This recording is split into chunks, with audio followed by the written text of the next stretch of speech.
Have I been mute this whole time? You know what? That's what I get. Um, but let me just reiterate for y'all that I am very appreciative of everyone who's showing up, watching the videos, sounding off in the chat, sharing on socials, and a very special shout out to the homie Will Gates for this fucking snapback that he signed for me. I won this on a giveaway on Facebook last month. If you can hear me. Um, that's the luck of a juggler right there. Of course, I had to mute myself in the beginning of this episode, but it's all gravy. I've got a great episode for y'all. I've got an interview that I'm about to jump into in a minute, but I also want to give a quick shout out to the homie Tier Diaz for putting out a dope ass album. I got my pre-order of Manaflex right here, and of course, you know, we talked to Tier on the show months ago before Juggalo Weekends, where he schooled us on this album. And I gotta say, it's fucking dope. And I had to get the pre-order bundle, which came with the fucking jersey. And this thing is fucking sweet. Tier Diaz 13, the Manaflex jersey. It's fucking tight. Now, I was out and about last week and I shared some photos repping the new jersey, and I had to pick a song on Instagram to to complement the pictures, and I went with Let's Live because that's one of my favorite tracks on his album. And honestly, I couldn't put my finger on it where I recognized the beat from until I was at the grocery store and I heard the original. And it all came back to me because the song is actually featured on one of my favorite movies, Dazed and Confused. At the end, when the freshman hooks up with the with the sophomore chick, it's a song called Summer Breeze. And if you don't know what I'm talking about, just check out Tier's album. It's all over the place on all streaming platforms, and it's still available for purchase. It's got fucking, of course, a crazy fresh collab with ICP. And I happen to know that he's dropping a new single in a couple of days, 508, his tribute to the Worcester area. So shout out to Worcester, shout out to Tier Diaz, and shout out to I don't know, Richard Linklater for making one of my favorite movies of all time, Dazed and Confused. That shit is fresh. All right, what else do I got for you? Really, not much more. I'm going to jump into this interview, and we recorded this yesterday. It's pretty dope, if I say so myself. And yeah, I'm proud to share it with y'all. So sit back, relax. Let's celebrate Cinco de Mayo. I've got some beer, and we'll have a good time. And I'll see you in the chat, motherfuckers. What the fuck is up, RELM? Welcome to the show. What up, y'all? So this is great, man. Thanks for joining me today, for real. Yeah, of course, man. Always good to talk to you, my man. No doubt, no doubt. Well, this is shit. Have you ever been in like every Saturday afternoon streams or on Carnival Spirits? Maybe Don Chaos show? I've definitely never been a part of them, but I've definitely been checking you guys out every Saturday. It's been the routine for the past how many years now at this point. Well, it's been 13 long years that Carnival Spirits has been putting out videos, and you have been one of the earliest subscribers and viewers that I didn't even think of. Back then your handle was NINJALO 505, right? Yep. Shout out to the YJC. Honestly, shout out to all you guys. I say that was probably the early starts of where I was starting to become who you guys all know and love now.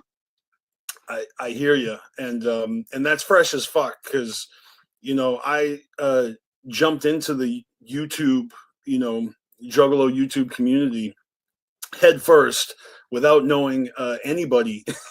And, so many people have been drawn together through these videos and live streams over the years, the podcasts and, all the collaborative work that we've done. It's not just about the actual content providers. It's a lot about, the subscribers and the viewers. And of course, in the Juggalo world, I always joke about this because it's true.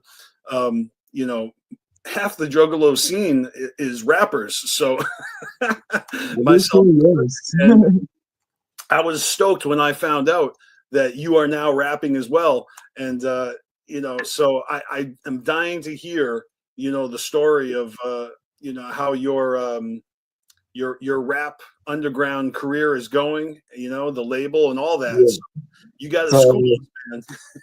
so it was probably about when I was about 16 years old, I started kind of dabbling in I started dabbling in the writing aspect of it. And I honestly, I didn't want, I had something there with writing. I was always that kid in creative writing classes and things like that.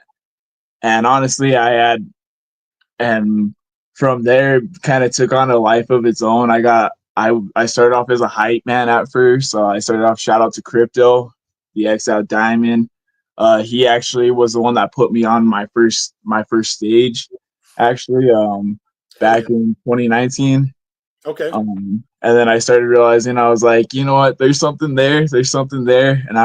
So from 16, I was trying to figure out who I wanted to become as a writer. Did I want to become that wicked shit? Did I want to do a little bit of everything? Did I want to just be strictly hip hop?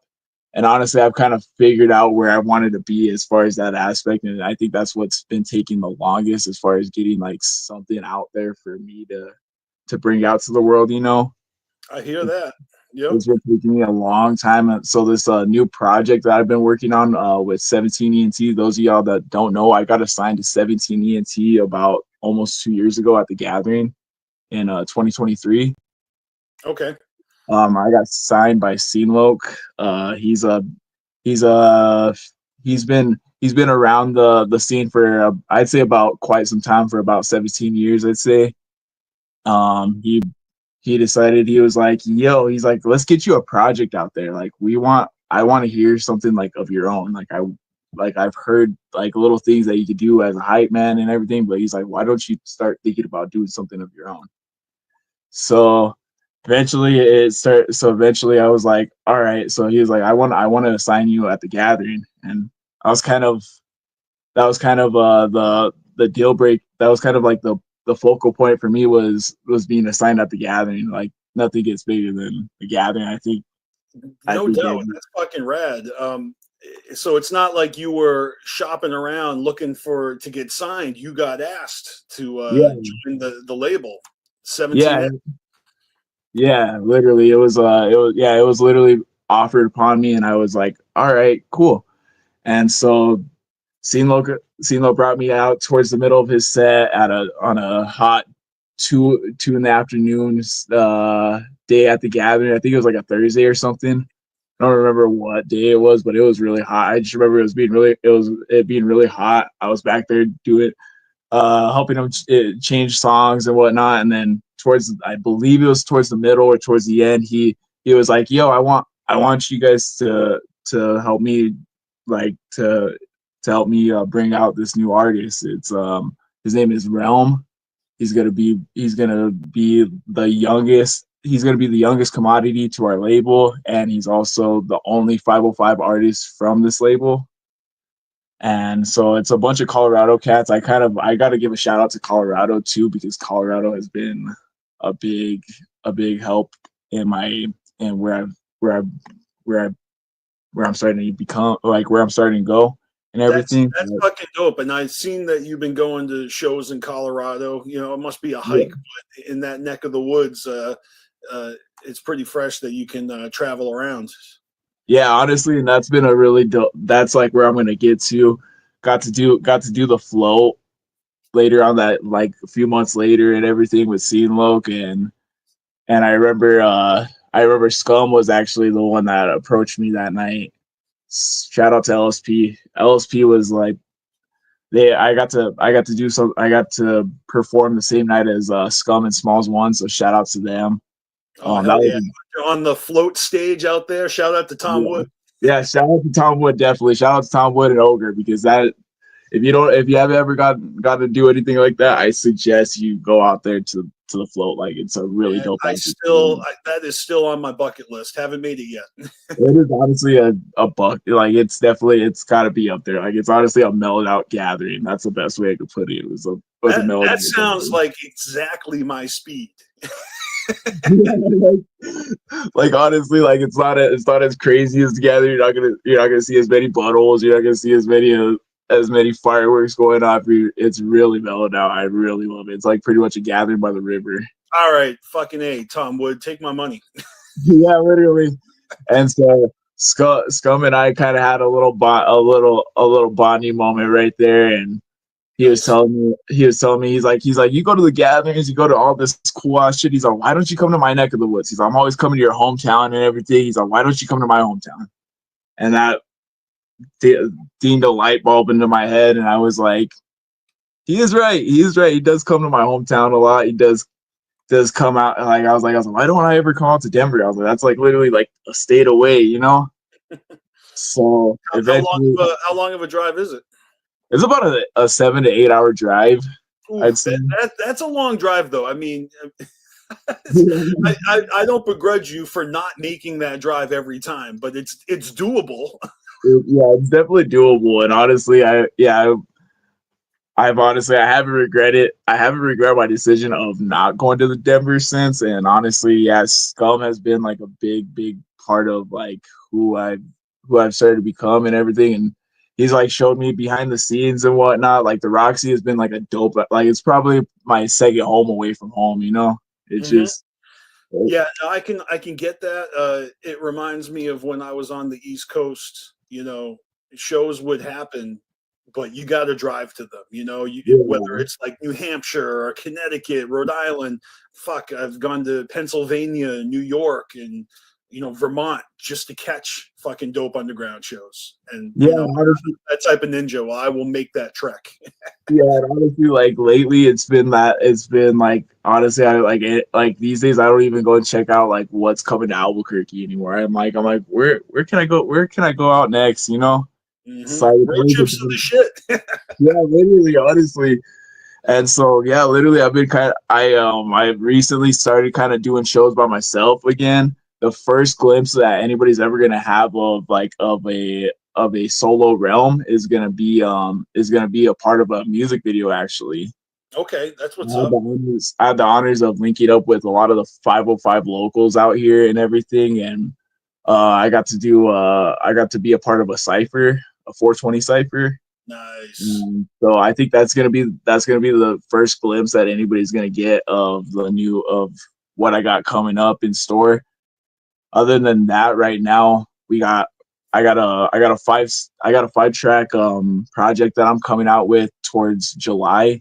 I'm hoping it'll be finished by July and everything, and that'll be the first ever Realm solo project, and it'll be like the first ever thing I've ever put out in general, honestly.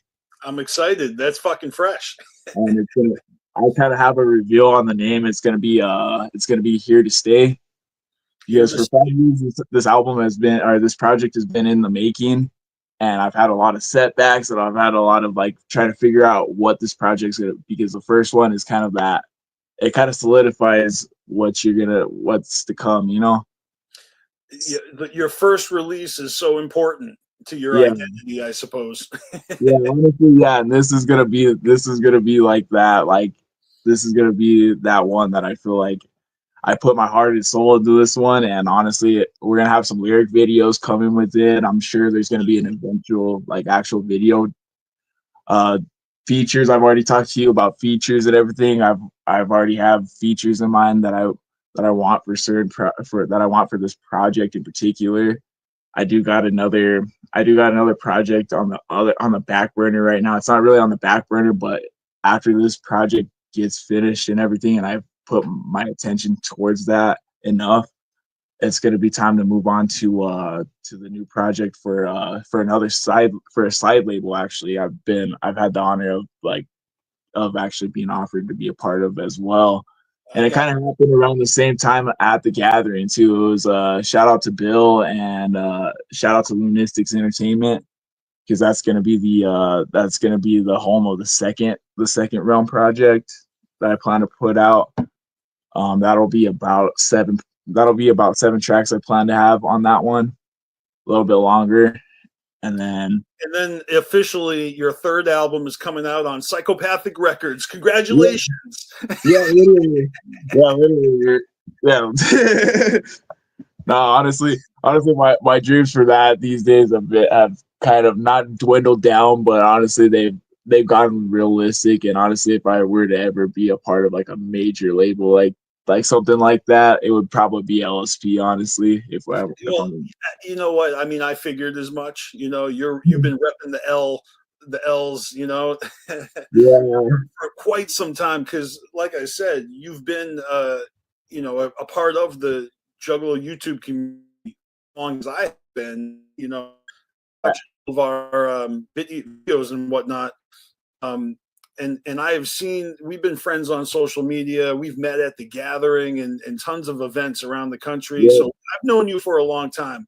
And I give you a lot of credit for being a real, like, tried and true underground supporter. You're out there fucking supporting all the fucking artists. You know what I mean? Like, you're going to all the fucking LSP shows and Magic Ninja Entertainment, Psychopathic. You don't discriminate at all. You're just a fan of the music. You know, I respect that. Yeah, I take pride in it, because honestly, growing up, a lot of people don't know, but growing up, like when I first started going to shows was probably back in 2007, 2008. I believe it was 2008. Let me stand corrected and put that on.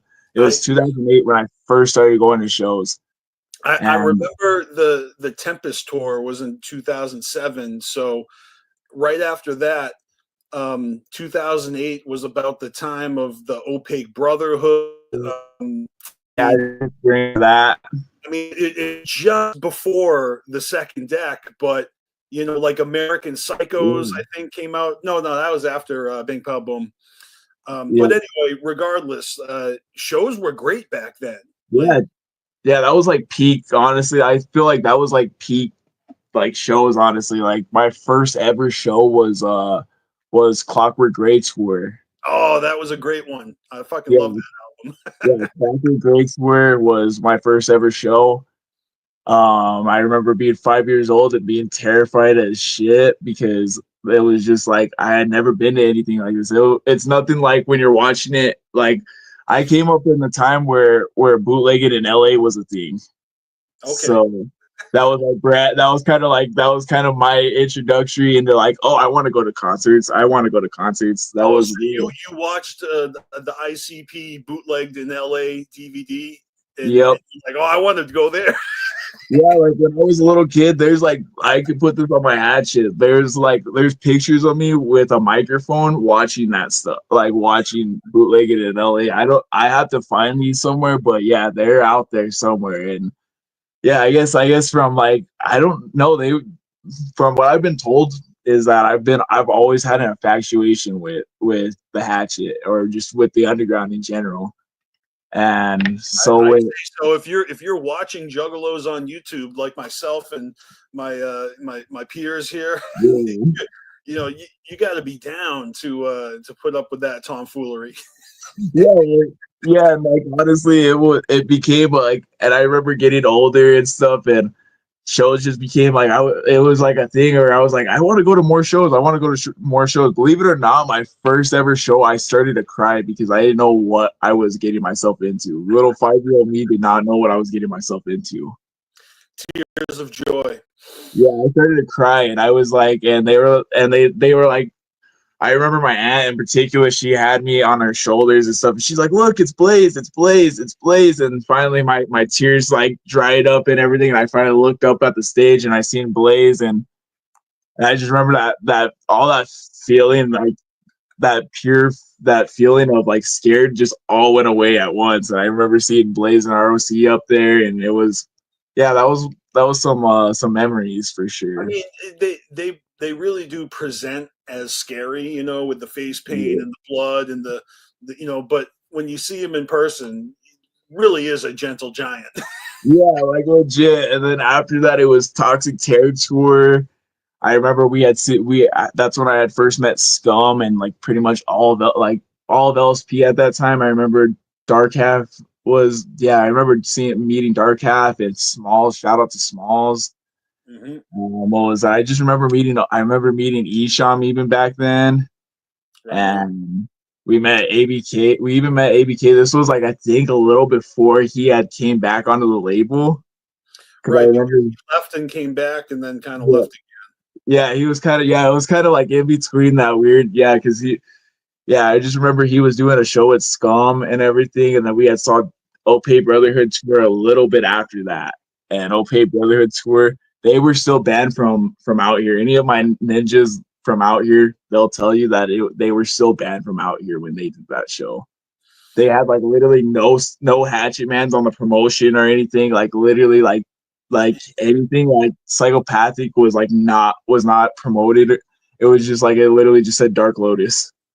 No, like, ICP might be there. yeah, it was like ICP might show up kind of shit. Yeah, it was like literally like I don't know if they were scared of like of what kind of promotion they could get away with for this. So I think they kept the Hatchman completely off of I everything. mean, that's a great use of your group, you know, just hide Yeah, behind the name of your group and and yeah, you know, crash your own concert. yeah. It's like sneaking into your own show too. That on top of that, like. Yeah, so that was and we got Isham that night too. That was a really cool special guest on our show. I don't know if it happened for the rest of the tour, but I know it definitely happened for our show and everything. Now We got you're talking about the Dark Lotus tour. yep, Opay Brotherhood tour.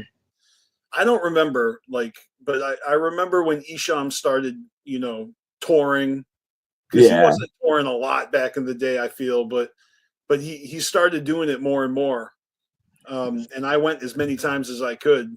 So I got to meet him a couple times, and he's great live. Yep. Isham's so good live. Like I'm always awestruck that he can remember all his fucking lyrics for all because he has a million fucking songs. And when he Yeah. when he goes live, you know, whether he's got the band, like he's doing the band now, he's got the drummer and the guitar with him, and so I mean, Yeah. creatively, he's the shit. But like, I'm just impressed at any rapper who can remember their whole fucking catalog and just do all their songs live, like hundreds of songs, even if they're just doing the same 50 over and over again.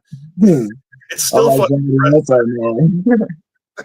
like I'm sure Scum has written fucking 3 million bars Yeah.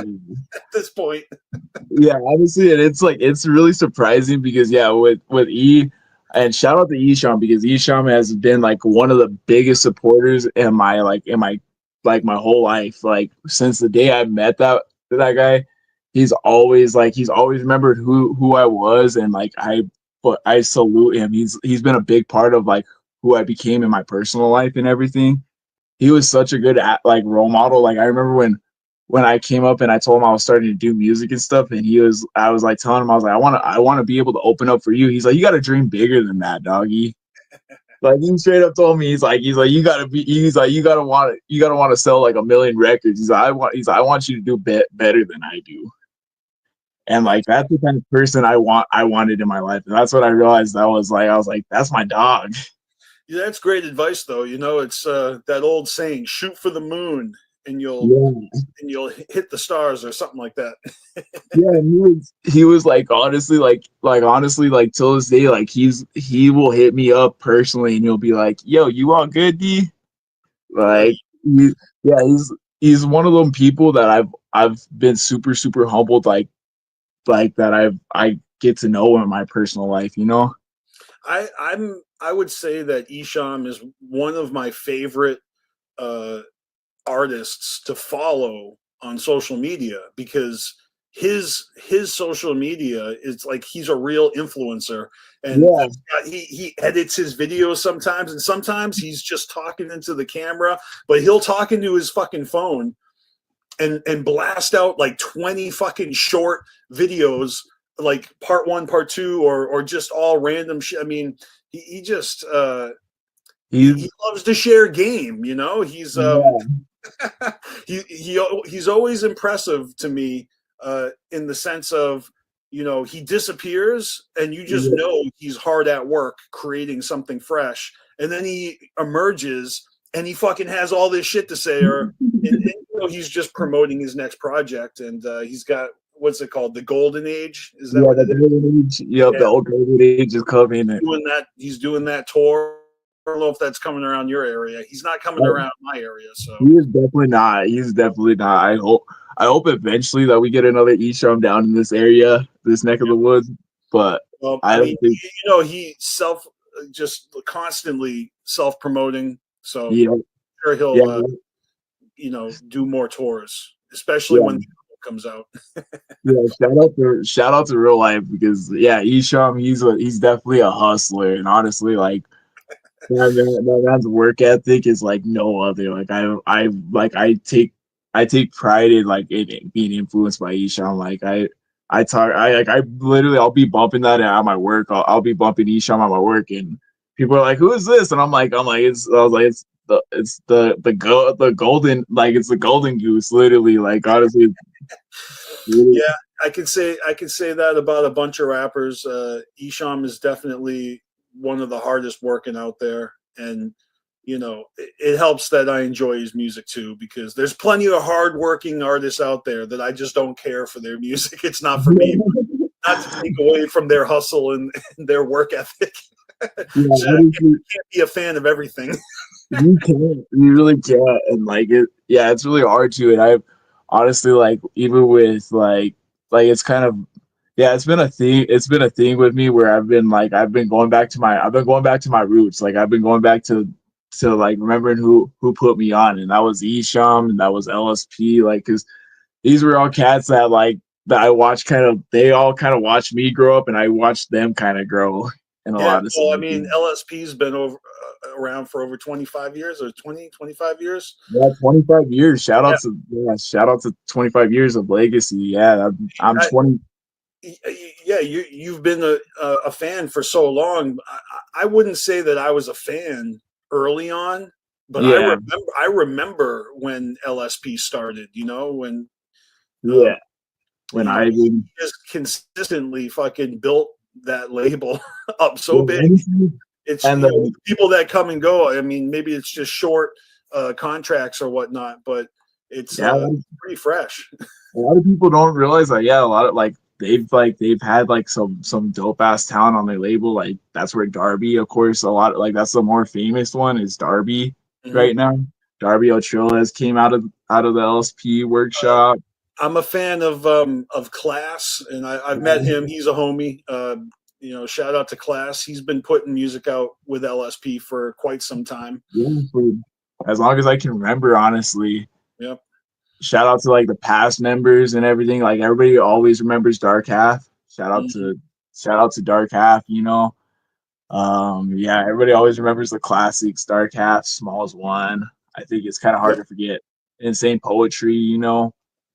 Those are Insane all like, Poetry is the man, and you know, he did custom a custom track for Carnival Spirits. Actually, he's done more than one, but he is such a cool dude. Every time I see him, he's so personable, and he's always got fucking just like mad love. You know what I mean? You can tell that, you know, people are drawn to him. So I always love it when I bump into him, usually at the gathering or any event that he's performing at. Fucking, he's always, and like, honestly, he's like he's definitely, like, he has an aura around him where you're just kind of like, I like this dude, even if you haven't met him before. You're like, I like this dude, you know. And for real.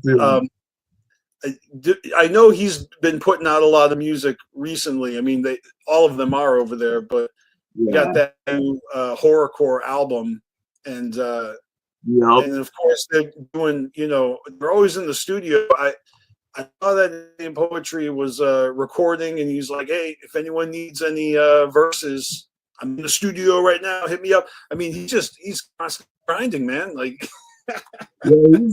Yeah, that, and you think that it would slow, like they would slow down after a while. There's no slowing down at the Team Snuff camp. Like legit, like there's always something to be heard from LSP just in general. I feel like you got shout out to Mattapelli, you got Mattapelli's. They're doing fairly good right now. I think honestly, I think they're at that point where I feel like they're getting ready to take over the whole like the wicked shit eventually. They're about ready to be the kings of horrorcore. Honestly, at this point, because honestly, we got like no, like all respect to Ouija Mag, all respect to Chapter 17, we got too much of that sound right now. But Mattapelli puts out that, like, honestly, they put out that straight, like the sound that I miss when I used to go to Juggle, when I used to go to particular artists, there's sounds that I used to miss, and that's like that particular hip hop sound that they're bringing back to. Like, I think it's honestly, it's such a good, I guess it's a good combo, honestly, with like what they got going on. Mattapelli, like, salute. Right on. Yeah. I gotta say, my most favorite recent track from Insane Poetry is "God with a Pen." Do you remember that one? Yes, it's only a couple months old. It came out this year. It's so fucking fresh. Insane Poetry has been putting out, like, honestly, like that new Triple MFD album. I honestly, I think it's one of their up there with one of their best Triple MFD albums. I think and hearing some of those tracks live over the weekend and everything, I think those tracks definitely are some bangers, honestly. Like, hell yeah. Like, yeah, Triple MFD. I don't think they're gonna they may have aged, but they're not slowing down anytime soon, honestly. Nope, none of the greats are. Everybody is working real hard to even the clowns. The clowns are doing their thing, and it's hard to knock on it. It's hard to not be a supporter of the underground when it's such a fresh time, ICP is on tour, very soon. They've got like, I don't know, half of the fucking dates sold out already. They're not coming around near me yet, but I cannot wait to see some clown shows. Like, aside from the Gathering, the Gathering's always the best. But they really haven't toured together in a long time. Those Three-Headed Monster tours, those Search for the Ultimate Groove tours were dope. No denying it's great to see the clowns individually, but it's not the fucking the magic and the mayhem of and Fago and all that. Like, it really they have got the fucking market cornered when it comes to that kind of adrenaline rush. But yeah, a lot of great hip hop concerts in general, like, fill that void. But man, ICP really fucking gives everybody a run for their money, even though they've been playing the same songs for like 30 years. It's always nice to catch those specialty one-off shows or those annual shows where they pull out old gems, but there's still usually like the same songs in rotation for tours. And I'm not complaining. Like, I will keep coming back. I want to hear them perform Chicken Hunting, fucking 1,700 more times before we're done. What I keep telling people is I want to see them like the way they were talking about Ozzy all those years ago with a pull up his back and everything. I want to see them with a pull up their back and just standing there. I don't care if that's like how we got to get our final ICP show. Like, they've already tested it out when they were doing the Hootenanny show. They were all sitting in rocking chairs up there looking like hillbillies. Well, that's great. That means there's gonna be a future where we can just roll Jay and Shaggy out on wheelchairs and they will still rock the crowd. Like I would kill for like honestly, and everybody's gonna hate me for this, but yeah, Uh-oh. especially these days because I would kill for them to be like with all the stuff with Twisted and everything going on. I would kill for a freak show to be at the gathering. Like Oh, you mean the anniversary, yeah, the 25th anniversary of Freak Show? yeah, like I would like they would be making so much more money. Like come on, Joe. Like I know that there's a lot of petty feelings, but like come on, bro. Like you would be making like a little kid's dream come true. Oh, dude, if they did that, they would be making grown adult little kids' dreams come true. Like so Yeah. many people would want to see that, but it's not going to happen. It's not. And I think honestly, when Twisted, because I was out in Denver when that flyer had went around and everybody was super hurt about it. When the freak show flyer had went around and everybody was like fuck you Denver, why are you guys getting all the dope shit? And then also people were like fuck you Denver, why are you guys supporting this shit? Okay. Well, you know what? I can relate to that because in Massachusetts, it seems like the rest of the world was just hating us because we were so damn fresh, like with Tom Brady and the Patriots, or I mean, we got the fucking old Ironsides, the USS Constitution, Plymouth Rock, the Salem witch trials. We're just too fresh over there. But Um, and of course the Worcester Palladium, the greatest Juggalo fucking clown town they ever exist. I've never been to a show in Dallas, Texas, and Detroit is overrated. Now everyone's gonna hate me. No, I'm just kidding. I've never been to a Detroit show, so I can't say. Oh shit. All right, well, you know what? You gotta make that happen sometime. You really do, because I went to my first Detroit show. It was Hallowicked 2018. I believe it was the 25th anniversary of Hallowicked, and I understand the hype, and the pride of that origin story. Just there's a deep history of love of wicked shit and the wicked, the clown love Yeah. at a Detroit Hallowicked show is very much on par with a gathering vibe. You know what I mean? Yep, I feel bad too because I've like the past couple of years, like me and DC have made plans and everything, and I've always been either like super broke or I'm going through stuff at that time.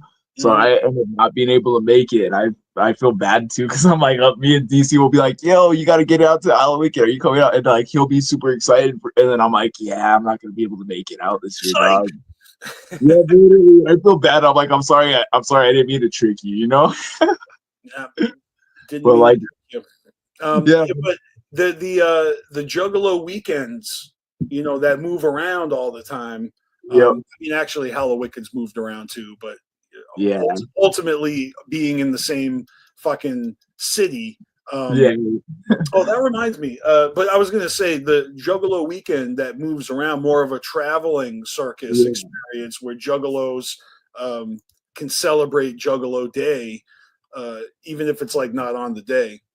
yeah, Um, yeah. That's it's cool. It's cool that they move it around. You know what I mean? Like I yeah, got to go this year. It was in Worcester, boosting. and I just had to be there because, out of principle, we had been wanting, a Juggalo weekend show Out out of in here. Worcester, and they finally gave it to us. And then a fucking blizzard fucking hit.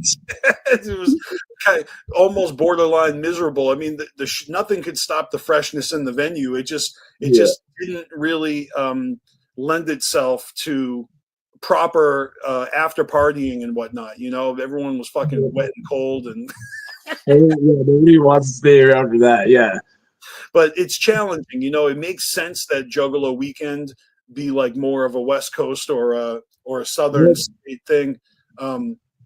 But then again, Halloween is in the fall. You know, you I got to hear weather it. the elements no matter where you're at. I went to Yeah, my first Juggalo weekend, and it was down in what was it? No, it wasn't New Mexico. It was Arizona? Arizona. Yep, that was my first Juggalo weekend too, Ninja. Right, and I saw you there. Yeah, Yeah. I remember. Yeah, we were kicking it for. I remember we kicked it during ICP for the last night. Yep, down in the pit. Yeah, Yeah, good shit, man. But my point is that you got to go to a show in Detroit, and it's just how many more shows in Detroit are they going to do if it's not Hallowicked? So you should go to Hallowicked. I urge you to make at least one time. yeah. Honestly, that's gonna be the plan this year, especially if because with the way things are going, I'm gonna get a lot of hate for this, but I might not show up to the gathering in favor of Twisted. It's not. Oh yeah, I remember. You're canceled. Sorry. I'm canceled already. Yeah, I'm gonna get a lot of hate already for that one.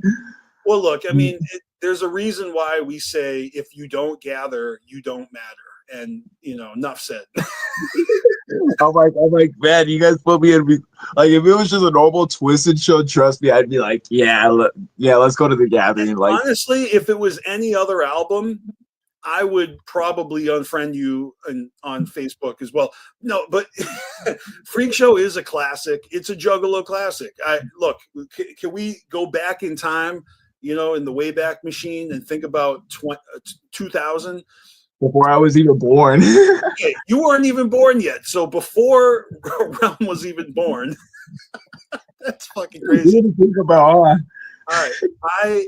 I was 22 years old and fucking Freak Show comes out as well as Bizarre and Bizarre. 3 fucking Juggalo albums dropping simultaneously. The fucking music was so dope. I mean, I was already fully on board with Twisted, Most Ceaseless and House of Crazies was in rotation, when Bizarre came out, obviously the newest ICP that we had was the Amazing Jekyll Brothers, and of course the Great Malenko only came out a few years prior, so it's like you think about just from 97 to 2000 in that time span, that really is an era or two, there's but you look at that being so 25 years ago.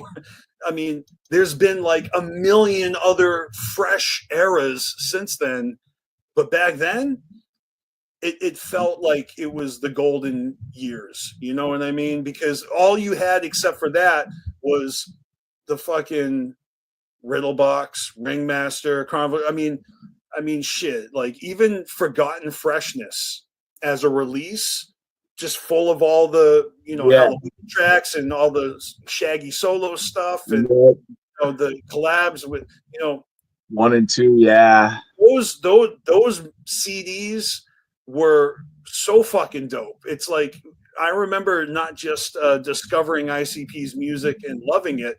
I remember like just flat out becoming obsessed with it, and I stopped listening to anything else. Primarily, like those were the years where I was listening to nothing but Psychopathic. And I know, am I preaching to the choir?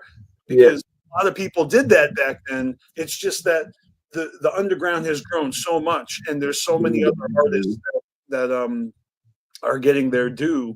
And even Esham, like I didn't, discover Esham until, I mean, I knew who Esham was by 2000, obviously, but I didn't start off with him, he did a great service to the world for being the pioneer that he is and inspiring, Jay and being that seed that fucking infected everybody.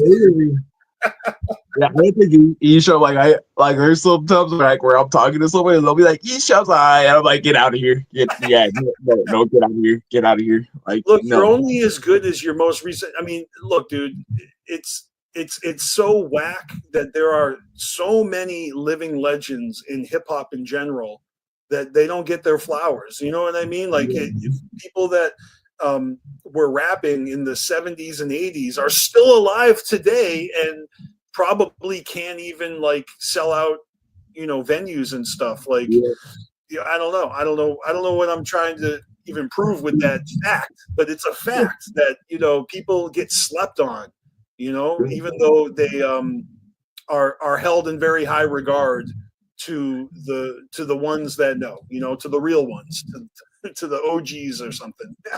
Yeah, honestly, I would have like I would have probably like there was a point in time in my life where where I was kind of a little emo to Isham because the simple fact was he had beef with ICP and ICP was my boys, and I was Oh like, yeah, of course. What when he was beefing with ICP, I was hating on him just like everybody else. I mean, he came out of pocket a few times, and that those YouTube videos that were slandering and all sorts of fucking cats out of the bags and some pretty fucking wild shit that ultimately I don't even know if I mean it doesn't matter because Jay and him have made up and feuded and made up again like so many times.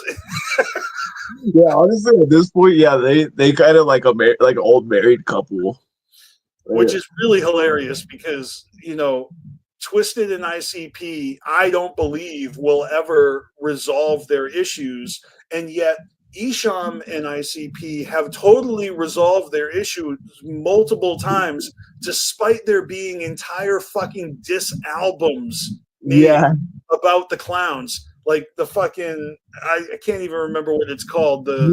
You know what I'm talking about? The one that's like a play on words or secret society or whatever. Yeah, I think I know what you're talking about. Yeah, they had like everybody coming after ICP. They had Schizo, and this is not throwing anybody under the bus. Like it's all old shit, but like fuck, they had Schizo, they had Mastermind, like even throwing this. Like I'm pretty sure even TNT, like rest his soul and everything. Like shout out to TNT. Well, yeah, But, because you roll with your crew. I mean, it's the same reason that Gmo Ski dropped a Violent J diss track to honor his label mates Twisted and their actual feud, and you know he caught so much shit for that. And he still to this day gets trolled by juggalos for trying to, you know, be involved in this beef. I remember there was a lot of people there was like I had a few of my homies that were like so they were so with MNE at that time. They were like, yeah, did you see Gmo diss Jay like really right now? I was like, all he really did was call him gay. Like, let's be real with you. Let's be real here. Like, all he really did was call him gay. And honestly, I fucking love the musical aspect of any feud against ICP. Anybody who's making a diss track to ICP, you're gonna get plays from me. I'm gonna listen to that shit. Yeah. I am all over it. I eat that up. I mean, seriously. And if ICP claps back and usually they do subliminals, you know, they don't want to give the attention. They know that if they fucking make a fucking diss towards anyone, they're helping that person with fucking, they're going to get all the attention.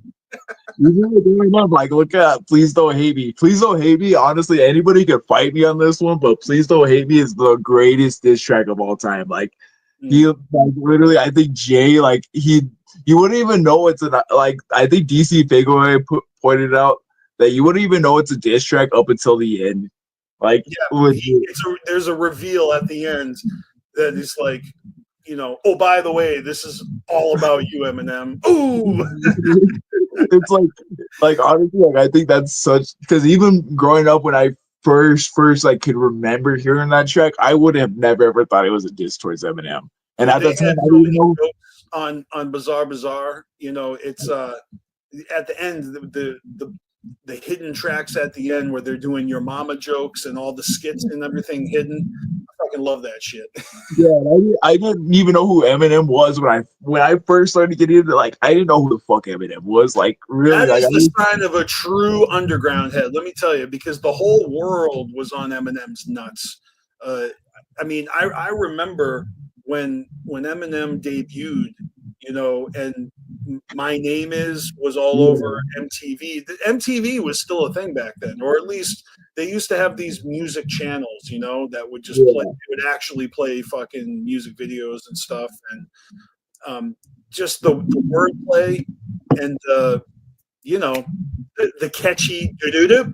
You know, it was such a fucking powerhouse. And I suppose it was like, ooh, shocking that this white boy will bleach his hair and just be as white as he can be. Working with Dr. Dre was, you know, just a cash cow. You know, to be that fucking lyrical and to have Dre's beats. I mean, Yeah. the new protege and who would have thunk that it would spiral so quickly when it comes to the beef with ICP? Because if I wasn't aware of ICP and I just saw Eminem, Yeah. saw, you know, what all his albums that he dropped, I'm being honest, I didn't listen to them and I didn't support him because I was so down with the clown. I was like, oh, fuck that guy. Like, I don't care how fresh he is or how cool he is or whatever. Fuck that guy. Like, I was very much a psychopathic soldier from the minute we heard about the fucking beef. And, you know, when they made the Slim Anus track and put that out there, it was hilarious. They fucking schooled him so bad. And what Eminem fucking throws like skits on his album where, you know, he's again Jade stuff, yeah. You know, a bunch of gay jokes in early 2000s was that was the move. And then I believe I remember hearing Jay talk about that in like a 2003 interview or something where they had skits during his shows and whatnot. Yeah, he brought out the blow up dolls and he had their painted like that's the infamous one that everybody brings up, huh?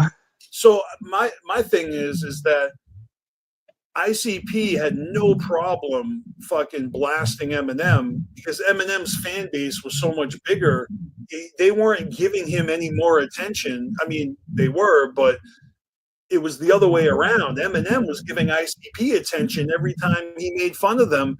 Like, even if it was like bad press, like there is no such thing as bad press. ICP, fucking world's most hated band. That was their fucking slogan. That was their motto in '99. We're the world's most hated band. And then you got Eminem with the most fucking record sales ever, and he's fucking cracking jokes about them, and his fans got to be like, who are these guys? These clowns? Like, I bet Dre was probably like, who the fuck is ICP? Like he probably like, yeah, fuck these cats. Like legit. Like I doubt that Dre probably even gave 2 seconds about it. Like I bet he was like, oh, that's Eminem shit. Let him deal with it. I've heard Jay say that before, that, you know, that he assumes that Dr. Dre was probably like, why are you wasting time doing this? But you know, it was a real feud. That's the thing. Is it wasn't some fake drama just for the record to sell records. Like, they were using their tools at hand to fucking pwn each other. Yeah, I remember being in like high school and like I'm like I don't care about this stuff. This is like stuff that happened like before I was even born, before we was all even born, like before my age was even born, right? And I remember in high school there was this kid. He's like, I know ICP. He's like, those are the guys that get roasted by Eminem all the time. Just like, I didn't know what to say. I was like, okay. Yeah, I mean, honestly, that was Eminem's whole gimmick. Is he was just roasting everybody in pop culture. He's picking fights with all the girls, you know, Mariah Carey, Britney Spears. Even to this day, like you hear, like I remember Hobson was geeking out because he was shouted out, like because Eminem mentioned him. He's like I didn't even know he knew who I was. You know what I thought was cool, and I saw this a long time ago when it was new, but it showed up in my feed this weekend. And so it was just a short clip from an interview that Eminem was giving, where he was basically talking about his feud with Machine Gun Kelly. And, and you know, they did a bunch of tracks back and forth, but he was explaining like the reason why he even bothered to diss him, right? Because apparently the first shot that was fired was Machine Gun Kelly making some sort of reference about his Rap God song, you know, but Eminem was like really taking every word literally and being like, okay, is he saying you guys aren't gods? So he's like, oh, you're just talking about all these rappers out here. But then he saw a tweet, of course. It's, you know, social media fucking people catching feelings behind the keyboard. And Machine Gun Kelly was like, I got something I got to get off my chest. You ain't a god. You're just a rapper. And so Eminem sees this and he's like, oh, and you're hitting on my daughter? Forget about it. You're done. honestly, everybody like, that whole thing with like, Eminem, he want like anybody at this point that wants to like take that route of going like, you're just gonna end up like Machine Gun Kelly, and I feel like everybody's just gonna follow in that aspect. Like, I'm not saying that Machine Gun Kelly was a bad artist. I'm just saying that, you know, he's an interesting dude, and you know he's acting, and you know going to the Megan Fox anymore, but you know maybe he's just a beard. All I'm saying is that Machine Gun Kelly, you know, wanted the smoke, and he got it, right? One of the things, this is the whole reason I brought this up. One of the things that Eminem said was that he was pissed off about the line that Machine Gun Kelly said, and it was on a Tech Nine song. So Eminem actually said Tech Nine's name. He was like, "Yeah, it was on a Tech Nine album." I was like, "Oh shit! Like, look at this. It's such a small world."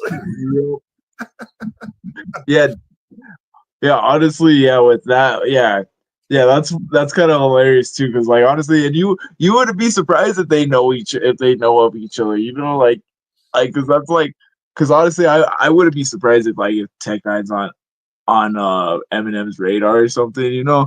Well, there was a track and a video that was going around recently where it's Eminem and Tech Nine on a song, and it's fucking fake. It's AI. Like, so that's a thing now where you can't even necessarily believe if a song you hear is fucking real or not anymore. Because AI is getting really good at impersonating you. AI is like I absolutely like it. Like I hate AI. I will open up my Snapchat like early in the morning and stuff, and I'm like AI. Like it's like AI did this, and I'm like, I don't need an AI. Like, what do I need an AI for Snapchat? Like what? Well, that's kind of refreshing. You must be an old soul, because I feel like the whole world is about to be consumed by AI. So regardless of how you feel about it, you know, it's taking over, man. Yeah, I hate AI. Like me personally, like I am an old soul trapped in the AI. Because I thought the next generation was just embracing all this change. Like, no, you've been down long enough to know the old ways, the simple days. Yeah, I still got CD. Like I prefer to play my CDs over like the only time I ever use my phone to play music is like when I'm out and about. But like if I'm at home, I have all my CDs. I have 1 through 6. You know what? That's because you're a true fucking underground head collecting physicals out here still. You know. Yep, I still love the physical copies of everything. Like, oh hell yeah. That's what's up. I mean, I will also pick up physicals. You know, I got actually the new Tierra Diaz fucking ICP on that Trending Topics. It's a fucking dope album. I got the bundle, so I'm actually repping the fucking jersey. Check this shit out. That's fresh. That's Tierra Diaz. I've been seeing him like almost since when the after the 2021 gathering. I've been seeing his face pop up a lot more, and absolutely. And I did see him for, I believe it was the Ultimate Groove tour. Nice. Ultimate Groove tour. Well, you know, he is actually signed to DJ Clay's label. The what is it? Armed Robbery. Yeah, Armed Robbery. Shout out to DJ Clay too, because that's a dude that, you know, that's kind of making moves like on the low sometimes. A lot of the times, you know, you don't even really I feel like sometimes he's forgotten about in our world. Like he's Well, such a he doesn't. His output is less, but he's busy. He's always doing something, and I'm talking about his DJ streams on Twitch. Um, yeah. and it, he definitely fucking turns it up when he's opening for Shaggy or anytime he's on the road. He's like incorporating it's like a techno fucking set. One of the Just coolest based with wicked shit. One of the coolest things I got to be a part of was like before doors had opened for Psychopathic Soldiers tour. I got to be a part of. I got to see him do his mic check and everything, and he pretty much did just a song I wrote in front of nobody, and that was pretty cool. You got like a personal fucking concert. Yeah, literally, and like that wasn't even a part of his set or anything. I don't think for that night, yeah, because he didn't do no DJ, like at least no DJ Clay that no old school DJ Clay, I should put it. No old school DJ Clay, yeah, because I thought that was cool. I was just standing there like I was just like I was vibing out and everything. I just stood there in the middle while he was doing that. The last time I saw him was opening for Shaggy. Maybe, but I've seen him a lot recently, and he's really fucking got a high energy set with truly like you're at a fucking rave. Yeah, he's playing like other people's songs. He's playing like DMX, and he's got fucking lasers and all this shit, and it's fucking great.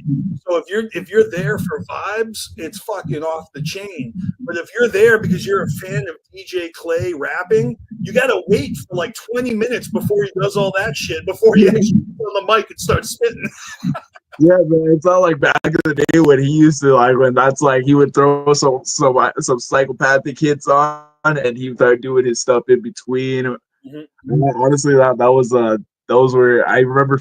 Yeah, for my first time I had seen Twisted, I believe. Yeah, that was like the first time that was I remember he was like one of the openers and stuff. I remember he used to spin like all the psychopathic classics and everything, and then he'd go up and do a track or two of his own, and then he'd go back to behind the turntable. That was pretty much the beginning of that, because he only started like 2006 again opening for Shaggy. Yeah, and prior to that, it wasn't normal to see the DJ up on stage for these underground shows. So it was kind of dope. And of course, the Let 'Em Bleed mixtape series that out one after another, all four of them, and all the other mixtapes he's done, where he just gives us all the different variations of the mixes and the bonus extra songs, and so he really had this fucking perfect vehicle to introduce his fucking body of work to us, and we ate it up, man.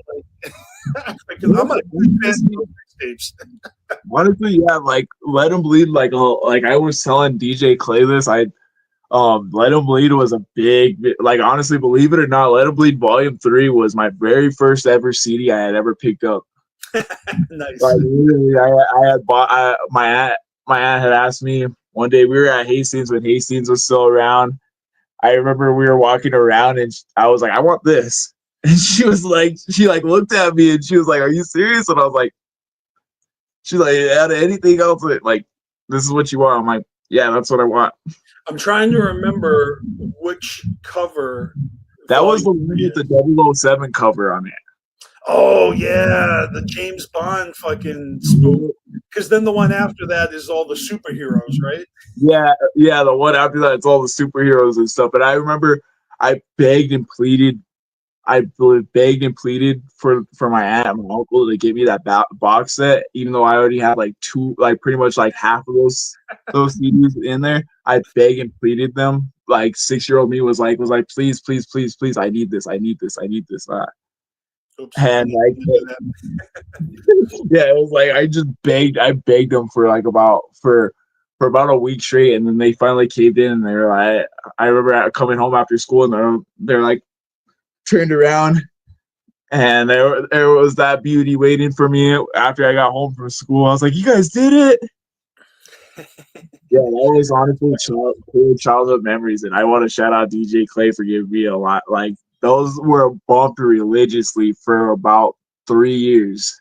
Well, you know, I went out and bought the first 6 box set, even though I already owned all 6 Joker's cards, you know, plus the fucking House of Wax. you know, you got your Shangri-La and your Hell's Pit, and I had to have that for the collection because it came with that new EP, House of Wax. Yep, House of Wax at that time. Yep. So I could not convince my aunt to buy me that. She was not spending $100 on CDs that I already had. She was like, you know, you can bump House of Wax on Spotify. It's out there. Yeah, I wanted it for the booklet. That was my aunt knew that was like the main reason why I wanted it was for the booklet and all the extra shit. She knew I didn't care about the actual CDs themselves. She knew I just wanted the actual thing. Like I just wanted it to have it, I guess, at that point. You know, it's like I want a banana but with a peel.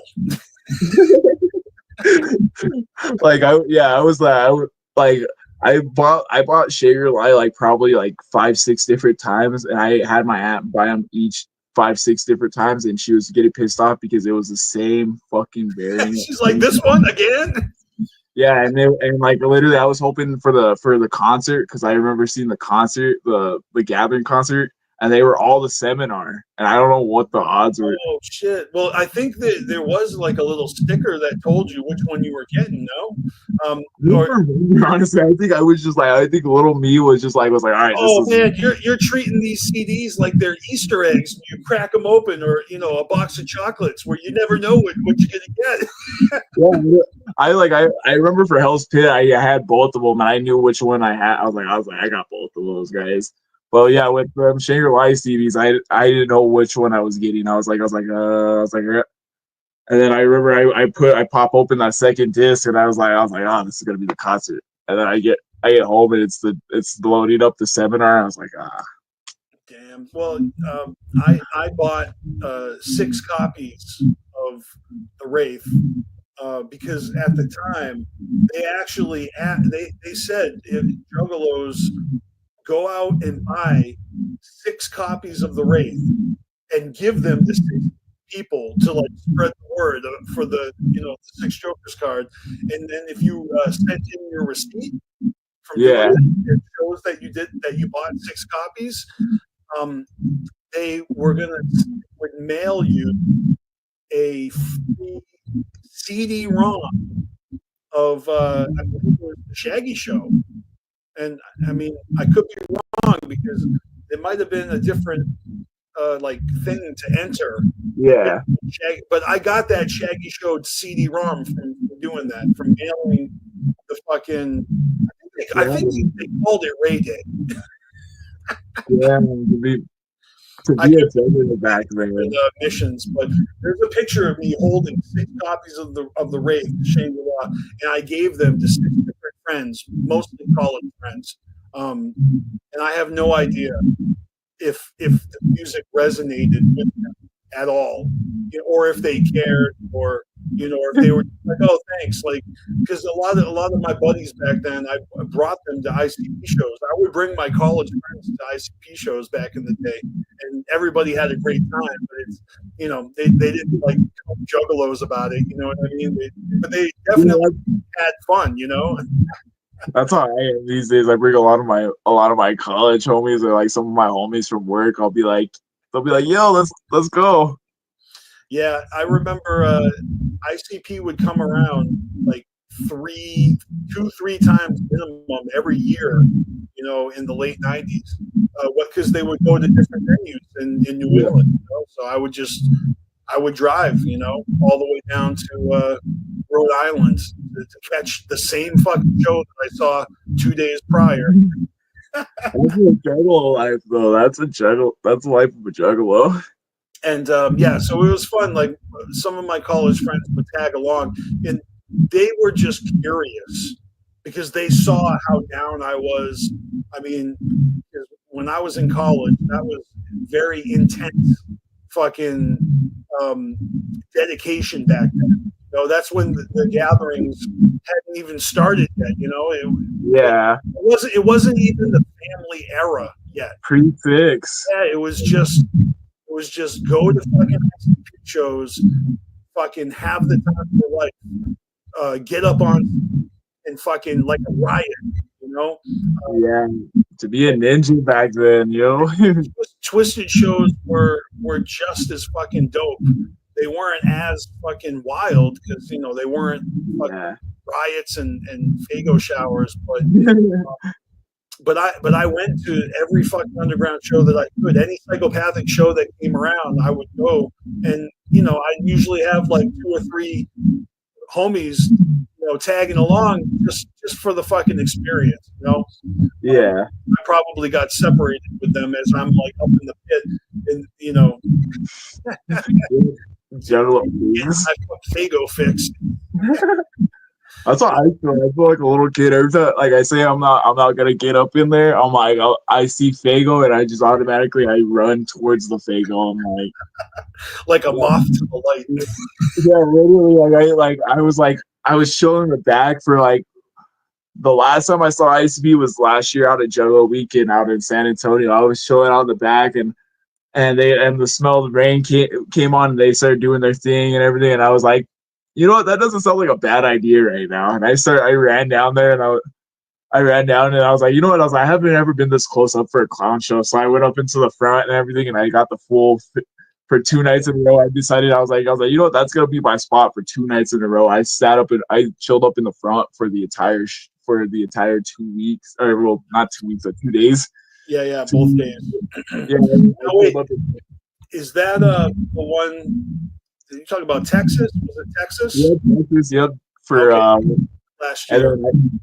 I got to relive. Well, I didn't get to ever actually experience it. It was kind of weird too because my uncle had actually taken my dad to Wicked Wonka when that show had stopped 21 years ago when I was a little ass kid out in Albuquerque, and he had taken me to the same one 21 years later. Same venue?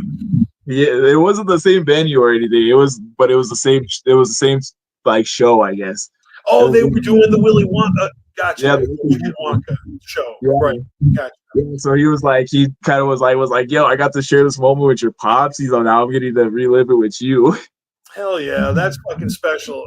Yeah, my memory of the Wicked Wonka show is that, again, this is like peak, you know, era for me. Just like because I felt like I had discovered this like fucking amazing secret like thing. Because I mean, they were huge, but you know, they weren't like gathering huge yet. You know. Yeah. I mean, they were. What am I talking about? The Wicked Wonka. It's just the years that have gone by have kind of blurred it to a point where I think of the biggest fucking shows I've ever been to, and like, the lines are around the fucking corner for every show. I'm just saying it didn't used to be that way before Wicked Wonka. Yeah. Because they just all of a sudden, you were asked out. You know, they were selling shows out. But they weren't necessarily selling shows out in the 90s. The shows were packed, you know, but I could show up and just buy my ticket at the door and walk in. They weren't sold out. I showed up for Wicked Wonka, and I was going to buy my ticket at the door like I had like a dozen fucking times, and they were sold out. And I was like, oh, fuck. My favorite band got too popular. Like, I can't. I have to scalp a ticket from a roadie in order to get in, and that took a while because he was being sneaky. He wanted to get as much money as possible, so he kind of like, hold on, like, we'll see who the highest bidder is. It was like me and like 4 other people that were like, "Yo, you got tickets." I had to fucking outbid all these other people just to get a ticket and get in there. I missed all the fucking openers.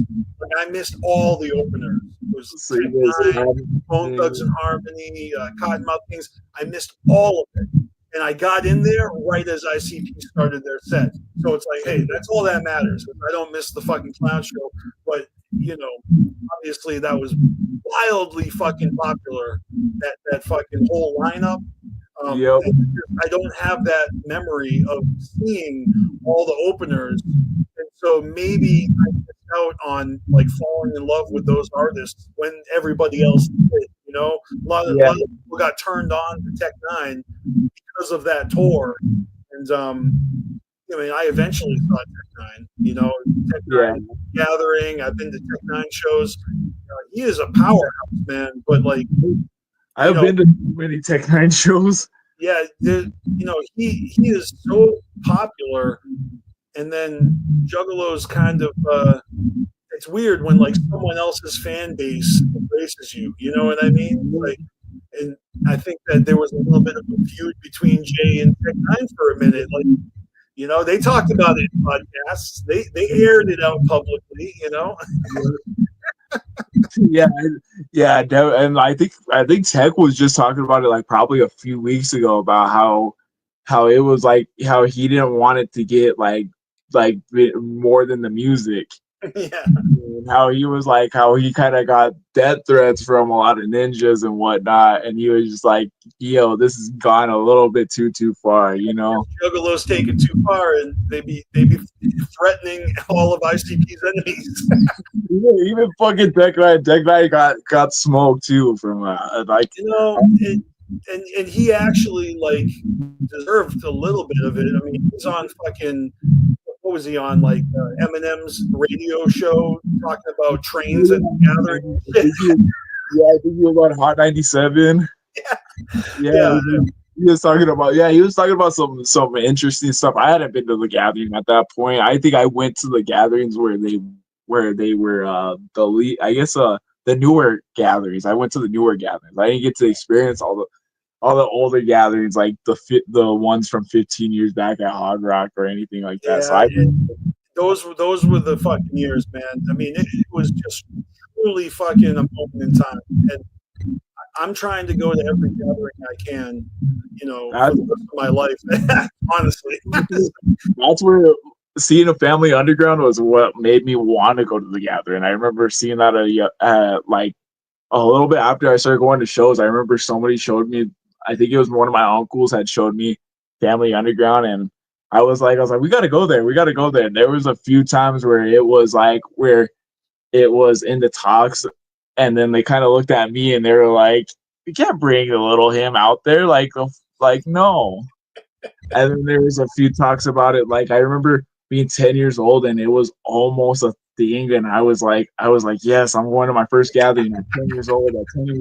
Hell yeah. And then why did not happening? And I remember 2016 came around. One of my uncles was like, let me take Damien out. Let me take a little finally.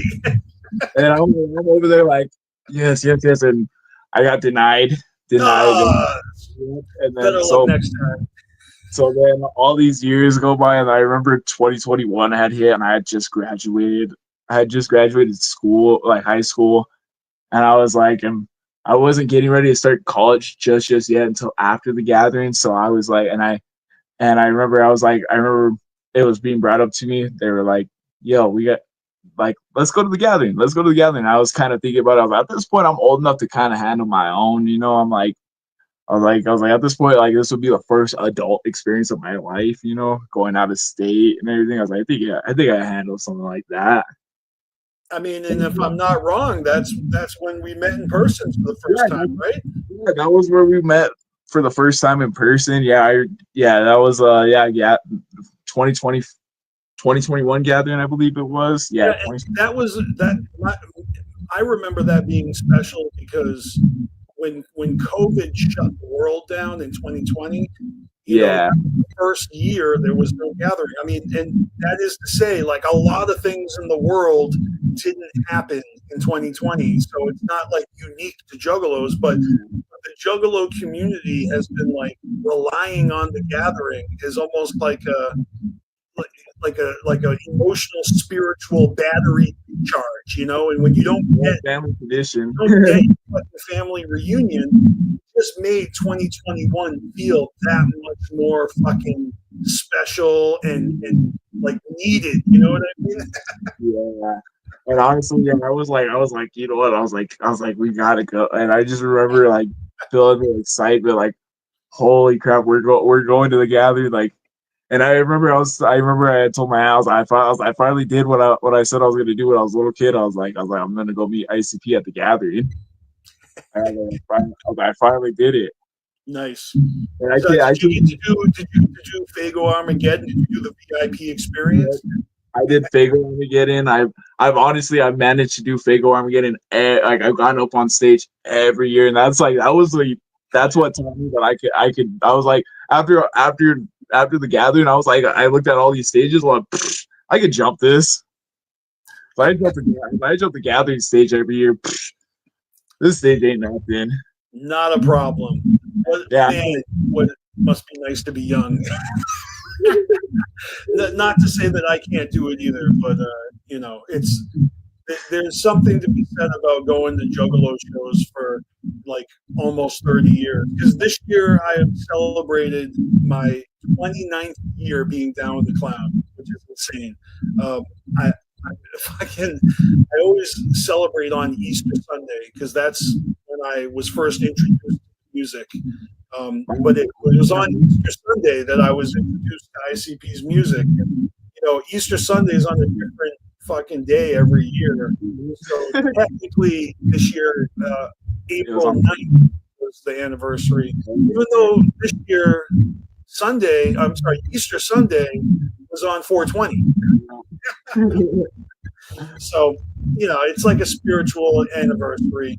I totally don't fucking celebrate like the anniversaries when I first like listened to my other favorite bands. You know what I mean? Like it's not a normal thing, but very little about the Juggalo world is normal. So like normal doesn't factor in. This is truly the high interest area of my life for over half my life. And you know, it's so cool to see like, a next generation ninja like yourself who is kind of fallen right into the fucking fold, and you know, like you truly support the fucking underground in all its glory, and not just the psychopathic, but the actual fucking hard working, you know, independent, little. I say little, but these are like little big labels, you know.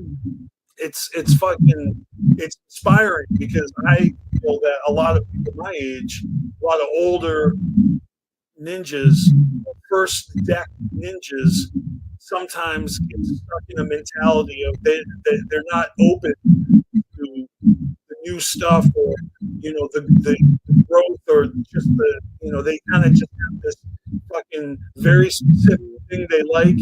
They're not interested in anything else. So, you know, what am I trying to say? Very careful. There's a lot of haters out there.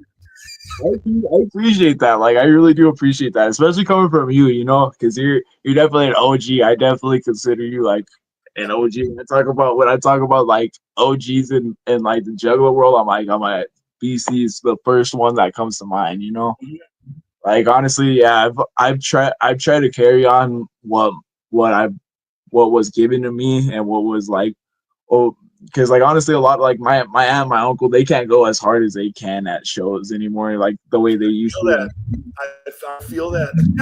And honestly these days they've kind of taken a break on shows. Like I don't really go to shows with my aunt or my uncle that often. It's a really rare occasion where I do like get to have that moment with them anymore. So how do they feel about, like, you know, you're like kind of not replacing, but picking up where they left off, you know? And I think honestly, like I've talked to my aunt, my uncle about it, and they always knew. I remember even when I was younger, like after shows and stuff, I've heard like even from like homies that know my aunt, my uncle that I grew up with and stuff. Like I've heard it from them, like they always wanted me to be the dopest little ninja that was gonna be that was gonna like they were like that was their goal, was to make me the dopest ninja to come out of this, you know. you're like a test tube juggalo. You've been fucking specifically engineered to be fresh as fuck. Literally, like honestly, I don't know. I don't know how to describe it because I remember even at a young age, like I remember they were like, we're not gonna do this with you. Where like you're gonna get older and you're gonna tell us like get out of here. Like you're gonna tell us like it's gonna be like you're gonna be in that crowd by yourself and you're not gonna have us. Like, and I knew eventually that time was gonna come. I didn't know it was gonna come so soon into my life. Cause I was like, honestly, I seen like when I see Scum and Esham, I'm like, all right, I know it's all good. But then, like when I see my aunt, and my uncle, they're like, we're too old for this stuff right now. Like we can't go to shows like the way we used to. And I'm like, And that's what I'm saying. There's a lot of juggalos that I know who fall into that category, and I don't want to call them haters because just because you don't consume everything or support everything, it doesn't mean you're a hater. And maybe that's kind of rude of me to say, but the only reason I say that is because there are also some very outspoken haters that aren't afraid to shit on whoever it is they be hating. yeah, that's where I kind of like everybody likes to like. I get it. It's a trend these days to hate on Twisted and whatnot. But like I grew up liking both. That's who my aunt, my uncle, my aunt was never ever the biggest Twisted fan. Like my aunt was never ever like a super big Twisted fan. Like she was honestly probably like it wasn't her thing. She liked Twisted and everything. She liked seeing them live and everything, but it was not really like that was not her cup of tea, you know. She didn't really listen to Blaze. Like I think honestly, like she more leaned so towards like the ABKs, the Eshams, and like interesting. Yeah, so well, like it's like every artist like brought something a little different to the table, and it really is like it just depends on you. You know what I mean? Because like Blaze had a certain swagger to him, and ABK he has a very unique. All right, let's just call a spade a spade. He's got a lisp, but he's got that native warrior vibe. And, ABK was really big out. I don't know if you know, but ABK is really big out here in New Mexico. Oh, I know that. Are you kidding me? No, that is exactly what I'm talking about. ABK has his little niche, and he gets in where he fits in. And it's no different. It gets in where they fit in, and maybe there's a bit of a broader like horror like like the horror, like the mask, the act, and the pale face that almost like they're skeletons or ghosts, and you can kind of put whatever meaning you want on that. Depends on if you're into the psychopathic Looney Tune serial shit, or if you're into their perverted fucking like always be there's vampires from the Pendulum. Oh yeah. Yeah, they were the vampires from the Pendulum. That's how I kind of like deciphered their paint was. I think that they're vampires from the Pendulum. You're talking about the Chaos Comics. Yep. Yeah. Okay. Yeah. There's that interaction between the clowns and Twisted where they come across, and I believe they're vampires. That's how they're portrayed as in the comic. I mean, the re-release of Most Tasteless had that fucking Chaos comic book fucking cover, which was dope as fuck, and I collected all those comics, and I got them all.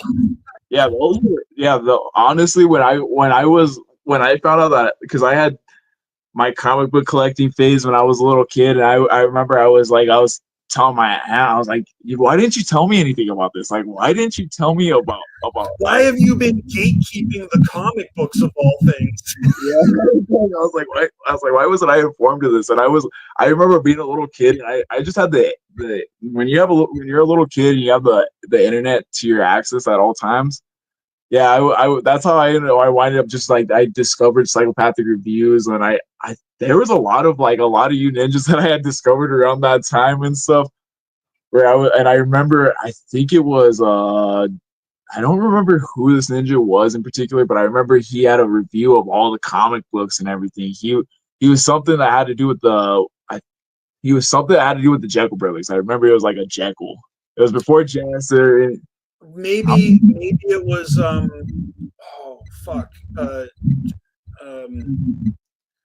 Gary, Gary, I think it was Scary Gary. Yeah, I believe it was. because And he had Jekyll in his name. But he changed it to Scary Gary. yeah, I believe that's who it was because because I remember he did have. I was like, how did I not know about this? And I'm like 10 years old. I'm like, how did I not know about this? Well, you're 10 years old. Like you're not gonna know everything. I have these Beanie Boys. I was like, these are just as old as these, and I'm like, they're different things. Like, I mean, I'm pretty sure that there's advertisements for those Beanie Boys. Like they used to have like ads for whatever album was being promoted. You know what I mean? The ICP action figures, the Play With Me action yeah, figures. I have the pendulum ones, like kind of staring right at me. Not What was funny about the first ICP action figures is because it was Great Malenko era where they still had dreadlocks, but it came out after they had already cut their hair for the Jekyll Brothers era, so it was already a fucking throwback when it was brand new. I have that Shaggy staring at me actually from the Play With Me. Believe it or not. So this is how long ICP's been roaming around my life. So like probably like when I was old enough to start playing with toys and whatnot, I had my favorites were my wrestling figures. Fucking I don't know whose brilliant idea was to give me all these old school ass IC, like at the time they were new. They're well, not all of them were new, but at the time they were new to me. I had the old school. I had the Play With Me action figures. I just have the Shaggy right now. I don't know where Jay went. Like Jay got lost like 15 years ago. Don't even ask me about Jay. Those used to be got up and walked off like literally Toy Story. Those used to be my tag team champions too, because I used to use them with the wrestlers all the time. Those used to be my and I remember I had like a storyline in my little creative head that Jake dated WWE and stuff, and John Cena aligned himself with JCW and my universe and everything. That guy has stood the test of time. That was Shaggy that's looking across from me. He's stood the test of time. He's shown me how long I've been down. That's fucking hilarious. Did you watch WrestleMania this year? I did watch WrestleMania actually. I was actually the whole reason why I did watch it was because of my boy John Cena actually. Oh, are you a fan of John Cena's heel turn?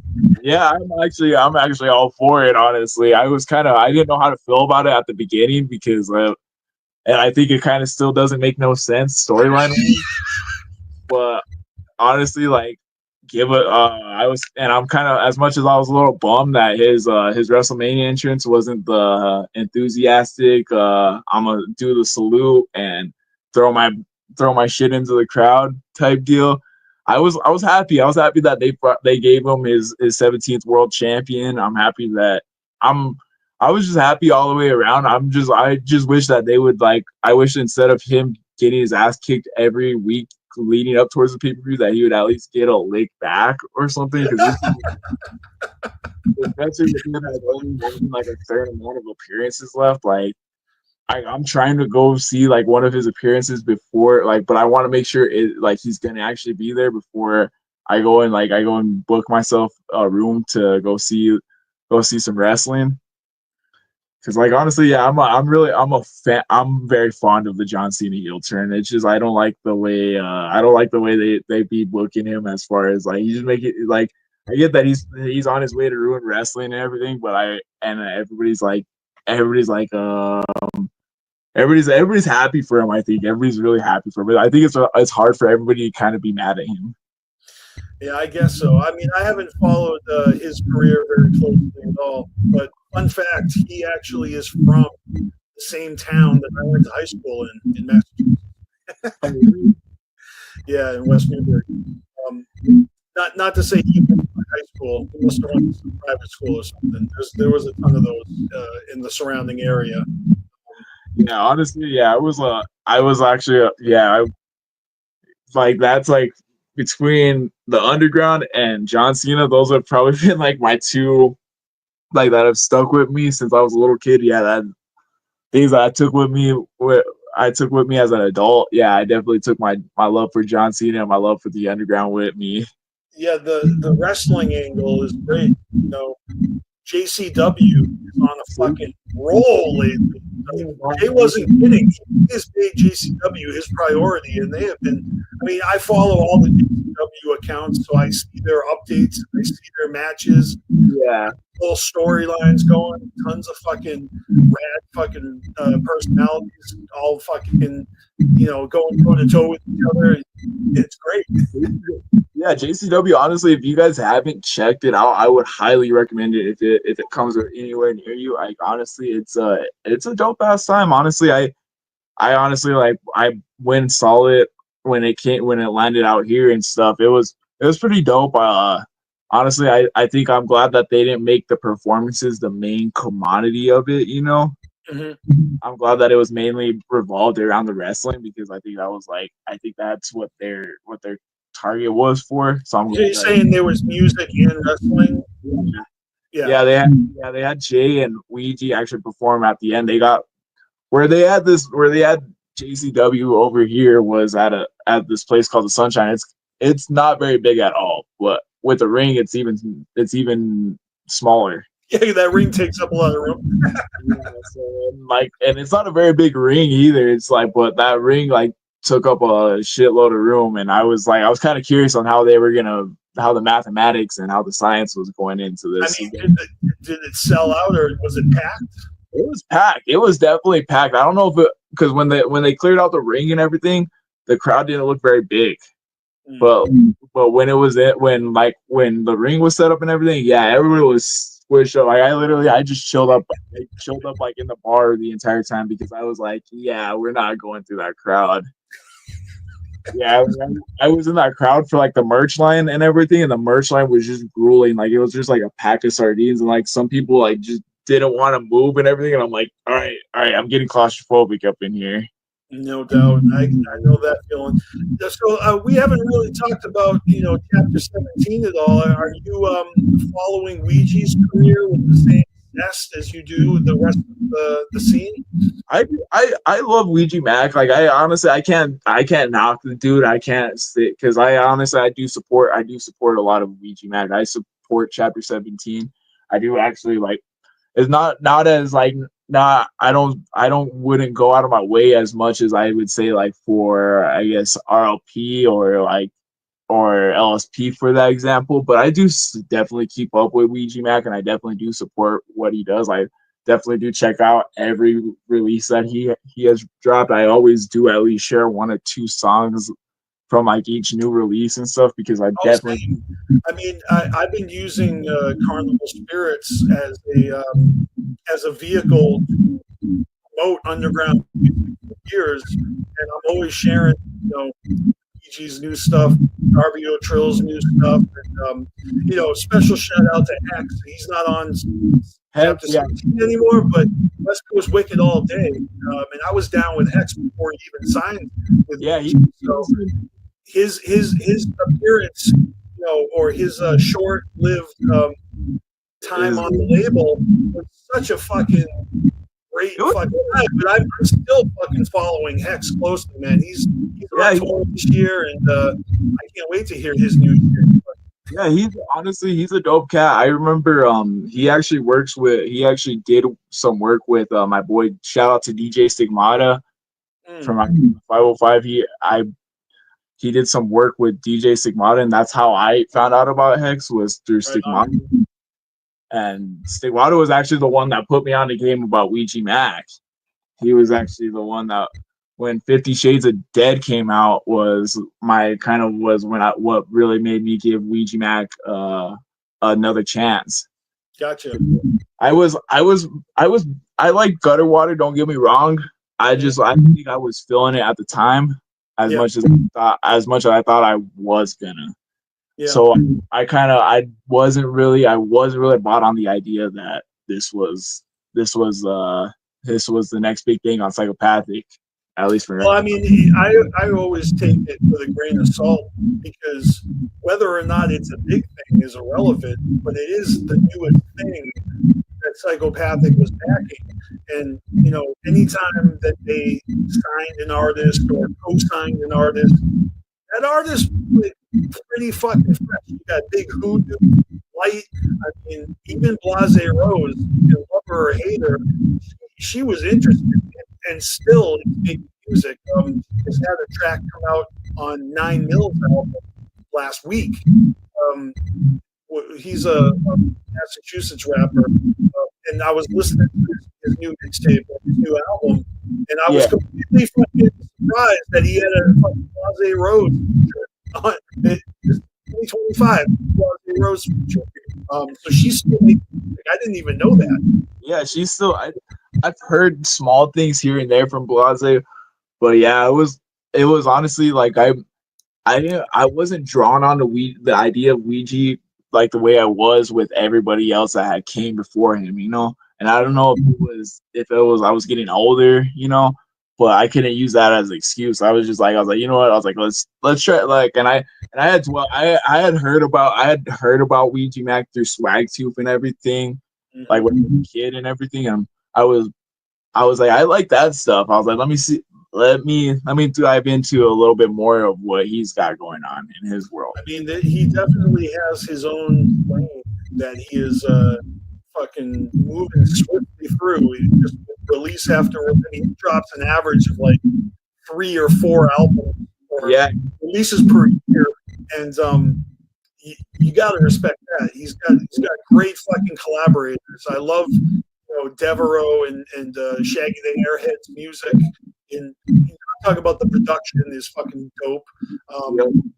And again, like the way that he reps the hatchet, just with fucking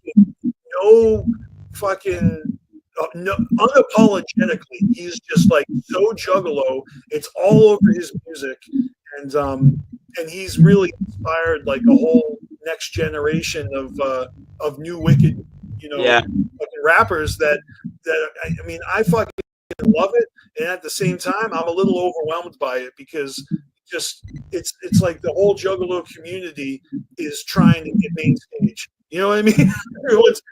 everyone's fighting like crabs in a bucket to be that dude, and so anyone who's fucking shining right now, like I wish everyone. It's like fucking Squid Game, Good luck. There can be only one. Let's be real. It's the Royal Rumble. We got new people popping out left. Yeah, it's like the Royal Rumble, no doubt. Like, honestly, I'm excited to be in that fold of being a commodity of, because I don't know if it's gonna be. I'm gonna definitely bring my spin on the Juggalo shit. Like I'm not. Metaphorically speaking, you're gonna enter the ring as like the new cat in the fucking Rumble. Yeah, literally. Yeah, and honestly, I'm like really looking forward to it because honestly, I got so like I kind of like I showed a few people like the new tracks and everything, and everybody's like, I fucks with it. It's different. It's different. Like different is good to me. When I hear different, it's good to me. That's what I'm trying to go for. It's different. Well, that makes a lot of sense because if it was like, oh, you sound exactly like so and so, then it would be very hard to stand out and have your own voice. You sound like somebody else. Yeah, and honestly, that's where I was like, when I'm like doing some of the stuff, I'm like, all right, it's not, and I was like, I had to, because like I don't really, well, I'm not that cat where I could bust out some wicked shit, where I could get into that kind of mentality, I have to, but like I can spit some dope ass hip hop. I could fucking like a lot of you're coming out as a lyrical hip hop artist. You're not going in for the horrorcore angle. Yeah, not necessarily. Honestly, it's more hip hop based than anything. Because I've honestly I've been more like as far as like lyrically inspired and stuff. Like a lot of people don't know is like I got a lot of I've been inspired by cats that are. They're not Juggalo, but they're familiar with the Juggalo sound. Like let's say Dizzy Wright. Dizzy Wright's a Dizzy writes Dizzy writes the shit. I listen to all of his new stuff when he drops it. You know. Yeah, yeah. Dizzy's like one that I've always leaned towards too, as far as like, especially when I'm not necessarily in the mood for, like, let's just say I'm not necessarily in the mood for anything. Dizzy Wright, he was on Funk Volume. Yeah. And I used to listen to all those dudes. I'm also a big fan of Jared Benton. Jared Benton, yeah. Shout out to Jared Benton. Yep. Yeah. And then like Necro's another big cat that I'm like heavily influenced by. Necro, just psychological records in general, Mr. Hyde, Ill Bill, cats of that nature. I've been really touched by, as far as like their music and everything. I'll tell you this: I was so shocked when I saw that Ill Bill had reconciled with his former group collaborators in nonfiction, and they started releasing re-releasing old tracks on digital platforms, shows again. And I swear, like 20 years ago, when I was really following Ill Bill and I was a big fan of La Coca Nostra when that was new. With Slain and Blast and Danny Boy and DJ Lethal. Yeah. Vinny Paz and Jedi Mind Tricks and who else is in that fucking wheelhouse? The Rugged Man. Oh, R.A. the Rugged Man for sure, absolutely. I'm forgetting something. It's on the tip of my memory. Technique. What is his name? Let me see if I can find the track. Because he's one of my favorites, but I'm drawing up. I swear there was a new song. Because I like to save all the new releases and playlists so I can find them quickly, so I can share them on Instagram. There's that kid track came out.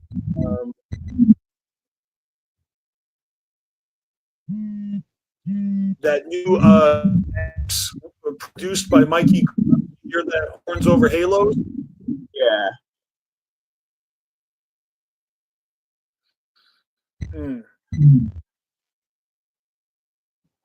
Kung Fu Vampire Buckshot, got the new Double Dragon album. Oh, Kung Fu Vampire Buckshot. That's, yeah. Shout out to Kung Fu Vampire Buckshot. I ran into Kung Fu Vampire at the Float a few years ago. Cool, nice. Cool cat.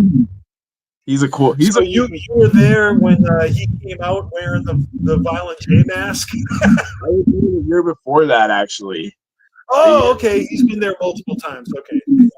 Yeah, I was there the year before that. He was actually mobbing around on a golf cart, and I don't remember what I was doing, but I remember we were playing Morn's List. That's what we were doing. We were playing Morn's List, and we tried to get him in on Warren's List, and we were like, "Yo," and he's yep.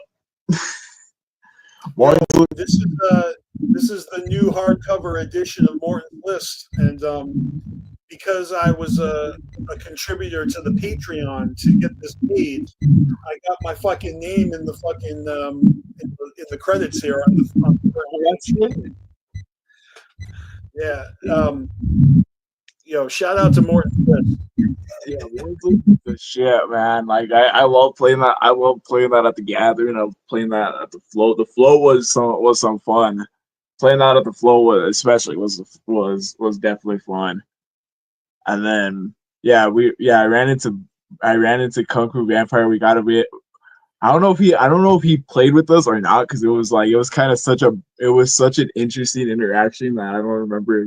I do remember the picture that we got with him, because he was hanging out. Yeah, he was hanging out with us. Definitely, he was hanging out with us and everything. It was kind of cool. I was like, "What up, man?"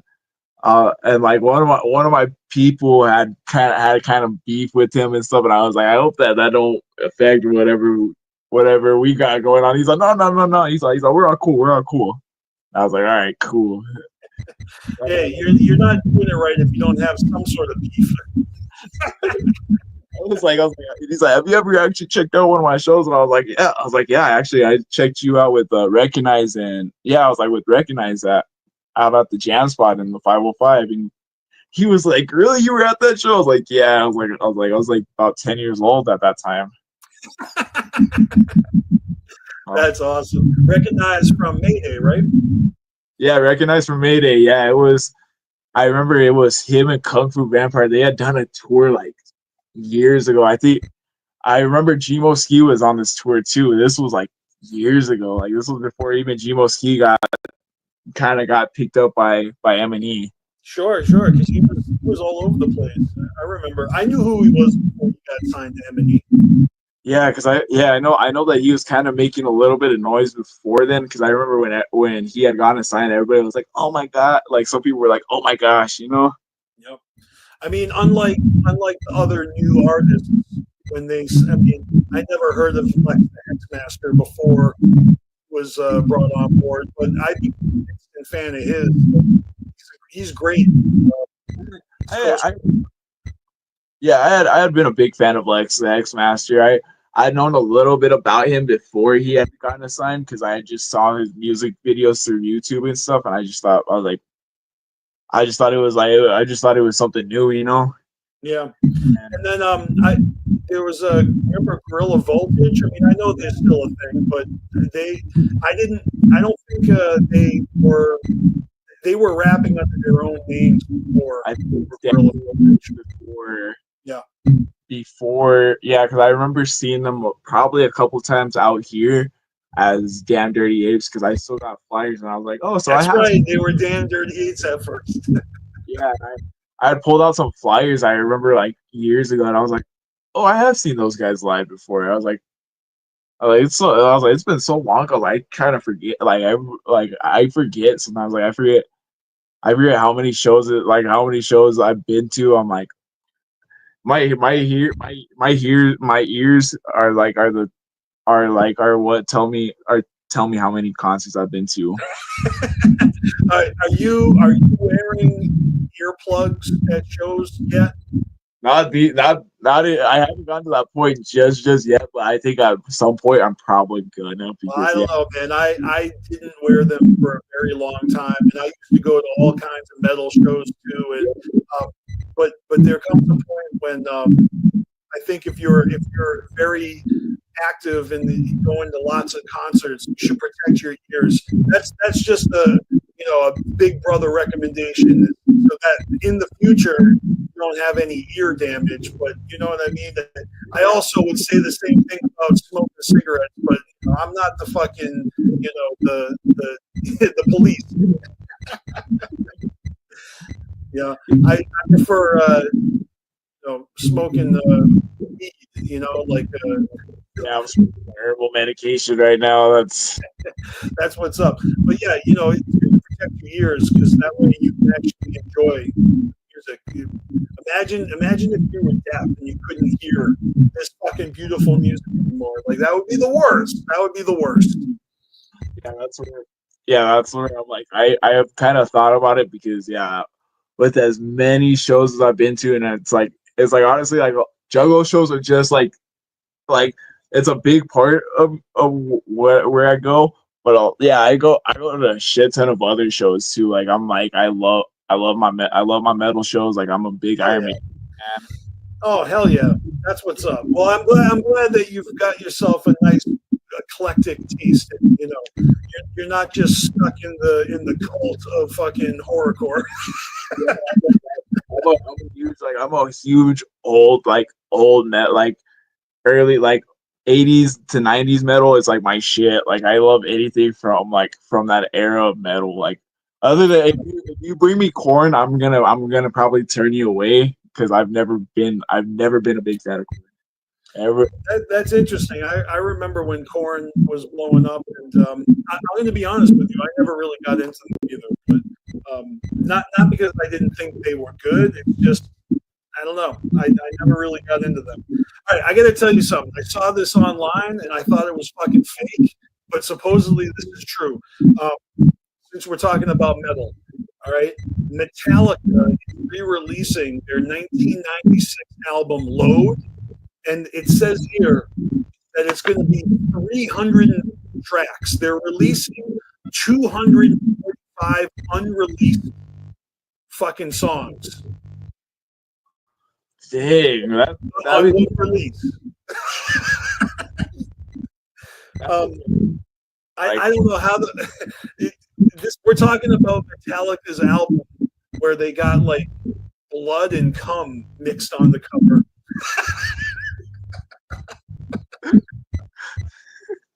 Yeah. And I'll be honest with you, I actually bought that CD when it came out back in 1996.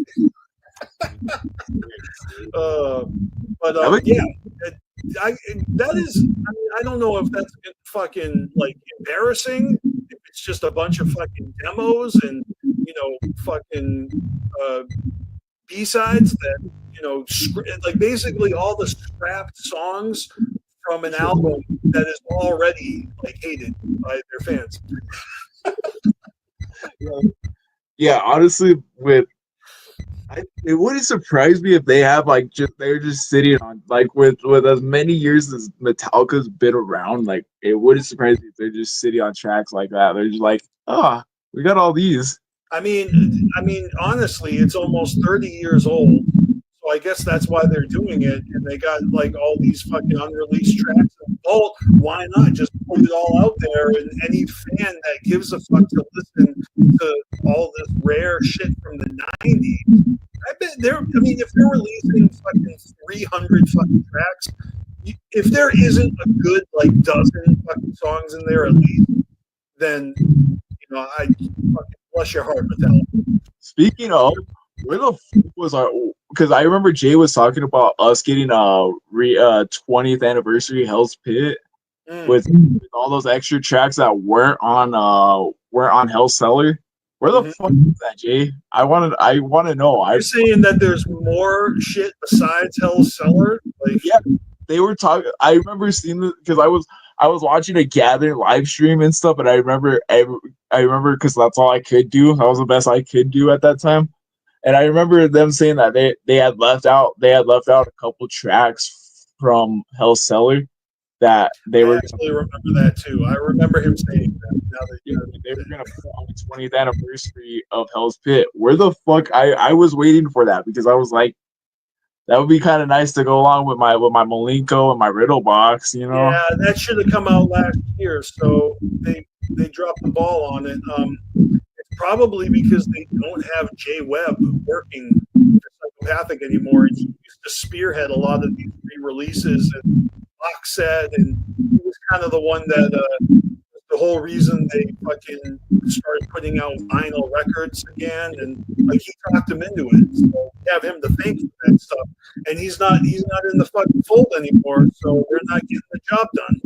I remember shout out to D Lyrical, but I remember I posted because I had gone Intelligence and Violence signed. Shout out to Down for that one because that was where I had got my copy from. I don't know if you remember, like years ago, I had won this giveaway for that particular said CD, and Don actually mailed it out to me and everything. Oh, that's the shit. No, I do remember when Chaos did that giveaway. Yeah, I didn't remember you won it. Yeah, I have that CD, and I winded up at the Three-Headed Monster show. I winded up getting it signed by Jay. I was like, because that was the only time I could actually. I was like, you know what? This is the only time I'm gonna be able to do this. So that's fucking awesome. Yeah, I winded up getting it signed, and I posted it on Facebook because I felt I posted it like on all my socials. I was like, I felt mission accomplished. I was like, all I'm waiting for is D Lyrical to sign it. And I remember when I posted it, Jay Webb had commented. He was like, I kind of wish that CD didn't exist. I was like, damn. Why? And like D Lyrical was like, ouch, that hurt. And then he was like, it was I guess from what he had said was that it wasn't nothing on the aspect of D Lyrical being on the project or it being old. It was because they had to get an X amount of those copies pressed before the Carnival Carnage show. I remember that. It was going to be for everyone who attended that one show. They were going to perform Carnival Carnage. Yeah. I guess they went through hell trying to get that like on time for the show. So he was like, I kind of wish that shit. Like he like commented. I was like, ouch. I was like, damn. I was like, it does exist, and it's happily in my collection, sitting here. Like, Well, maybe that's a little deaf, like just to make that comment without the explanation why. It just seems like he's being salty for no reason. But I was like, it does. I was like, it does exist, and I was like, there's nothing we can do about it now. I got it happily in my collection. It's sitting there. That's honestly that's one of the albums that is missing from my collection. Like I used to have the Intelligence and Violence tracks on MP3 because I downloaded them off the internet, and but so when they made an actual CD version of it, I never got my hands on one. Although I would love it if anyone has an extra copy and wants to get rid of it real cheap and trade, hit me up. But still obsessed. It's honestly like I remember when I first popped it in because I was kind of curious. I had not heard it, and I remember when you guys were talking about it, when you and Don had been talking about it, you're like, it's one of the shittiest things you'll ever hear. Well, technology has gone a long way since the fucking karaoke machine in Dale's basement. So I remember I popped it in. I was like, "This is definitely old school." You could still hear every little sound in there, and I just remember I was like, "This is the start." And I actually started calling myself the Mac because of that song, Violent J is the Mac. I actually just started calling myself the Mac every time. Every time I scored a chick, I'd be like, Realm's the Mac. Hell yeah. I played that track after every time I got a chick's phone number or something. I'd be like, that's all, like, as well how shitty that audio is. I play that song because I'm like that was my pimping song back in high school. Every time. Yeah, I mean, look, even if the quality is shitty, it's still fucking a precious relic. Just this archaeological. What am I trying to say? It's a piece of fucking history. It's a very special release. I got my hands on a Golden Goldie CD. That's the one I don't have, actually. That's the one I've been tracking down like since they re-released it. Like 7-8 years ago. I've been tracking it down, and like every time I have the opportunity to get it, I never ever seize the moment. Well, when I was at the Juggalo flea market at the Gathering last year, because I was doing the podcast then, and I went and checked out all the artwork and merch and clothing and tons of flea market shit. Juggalo flea market. It was off the chain, and that CD, I saw it. I was like, I have to have it. Like, I can't. You guys are selling the Golden Goldies. I fucking need that. BC, I'm about to just say fuck Twisted right now and go down there for the week. There you go. See, if there's anything that I can do in this episode of the BeastMasteR show, it's to convince you to ditch the Freak Show anniversary show for the fucking Gathering, like you're supposed to.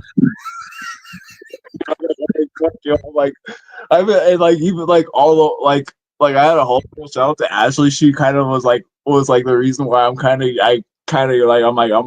tempted by it because what was it literally like she's like you should do it. You should do it. She's like I'll buy my tickets, and she's like we need to gather together. We haven't gathered together, I'm like, it's looking more and more like the scales are tipping in your favor. By the way, this year it's the 25th annual Gathering of the Juggalo. This year it is the Gathering of Legends. I mean, I don't know how I'm selling it to you. You already know. The fucking, I gotta say the infomercial video that they put out is so dope. Like you go into the something to see from Yum Yum, like it is so funny. It makes it look fucking amazing. I mean, like, there's nothing like it. Like I remember when I went out there and stuff. I remember like, yeah, there's just like nothing like that feeling of being out there, and like it could be the shittiest of lineups, and you're just like you're like looking forward to it. And honestly, like at this point, we all know. Like I think what these past couple years have taught us is that we don't even come out for the lineup anymore. Well, that is certainly true, and I mean, really, 25 years of gatherings. There's been plenty of things, but there has been no shitty gatherings. There hasn't. It hasn't happened. I just feel like yeah, the last gathering was really special to me. Like it was cool. It was cool in the aspect of like that gathering was I had never got to see Mastermind live. Mm. And I remember growing up that was always somebody I had always missed. I had always missed like whatever reason. And him and I just never crossed paths for whatever reason. It was just like or TNT. TNT I never got to cross paths with TNT either. Rest in peace, TNT. Yeah, so that was like so the fact that like I remember Isham was like I literally as soon because I was looking for him like literally that entire day. I was like, where is he at? Like, where's my boy at? Like this is unusual. Like I need to be with my boy. He had a good set. I saw his set too, and I know anyone that's following me for years knows I got a track with Mastermind a couple years ago. My boy Natty Sypha put me on his album, and he sent me a beat, and it had a verse from Mastermind on it, and him, and then I was the third verse. Like, you got to be kidding me! What an honor, you know. Mastermind was like that was honestly it was definitely a bucket list and it was an emotional moment for me because I was like I just remember like I followed as soon as I saw their golf carts I see E and Mastermind on the golf carts I was like I'm following that. I kind of following that golf cart. Yeah, I followed that golf cart all the way to the merch booth and like he was like and Isham right away was like I knew I spotted that dope ass shirt from a mile away. Hell yeah. I give him a hug and everything, and he's like, yeah, he's like Mastermind's right over there. He's like, go meet him, nephew. Like, what you standing here with me for, you know? So I go over there and I go over there and say what's up to Mastermind, and I was like, yo, I was like, you know, and like the whole reason I was like, I gotta get a picture because my aunt was like, I need to take you to meet Mastermind. I need to take you to meet Mastermind, but all these years passed, and I was like, you know, I took myself to meet Mastermind. I was like, we gotta get a picture because this one's for my aunt. And he's like, I was like, all these years, I was like, years ago, I was supposed to go see you guys, and I was like, I don't remember what had happened, but I remember Isham had gone into a car accident like 30 minutes away from the venue. Oh, really? Yeah, he had gone and this was at the old this was at a show. This spot is like nowadays like I think it's like a hat shop nowadays, but this spot used to be called the Compound out in Albuquerque. That's where I first met Isham and where I first met a lot of underground artists. Like, you know, that gathering, Mastermind sat down with Bagel Lovers and recorded like a dope interview. It's like 20 minutes or a half hour long or something. And it's really good. It's informative. Like, he talks about, you know, his beginning, you know, his start in music and being in school with Isham and starting Goddess. And for me, I didn't know a lot of his history. So it was really cool to learn. If you haven't seen that, check that out. It's honestly a dope motherfucker.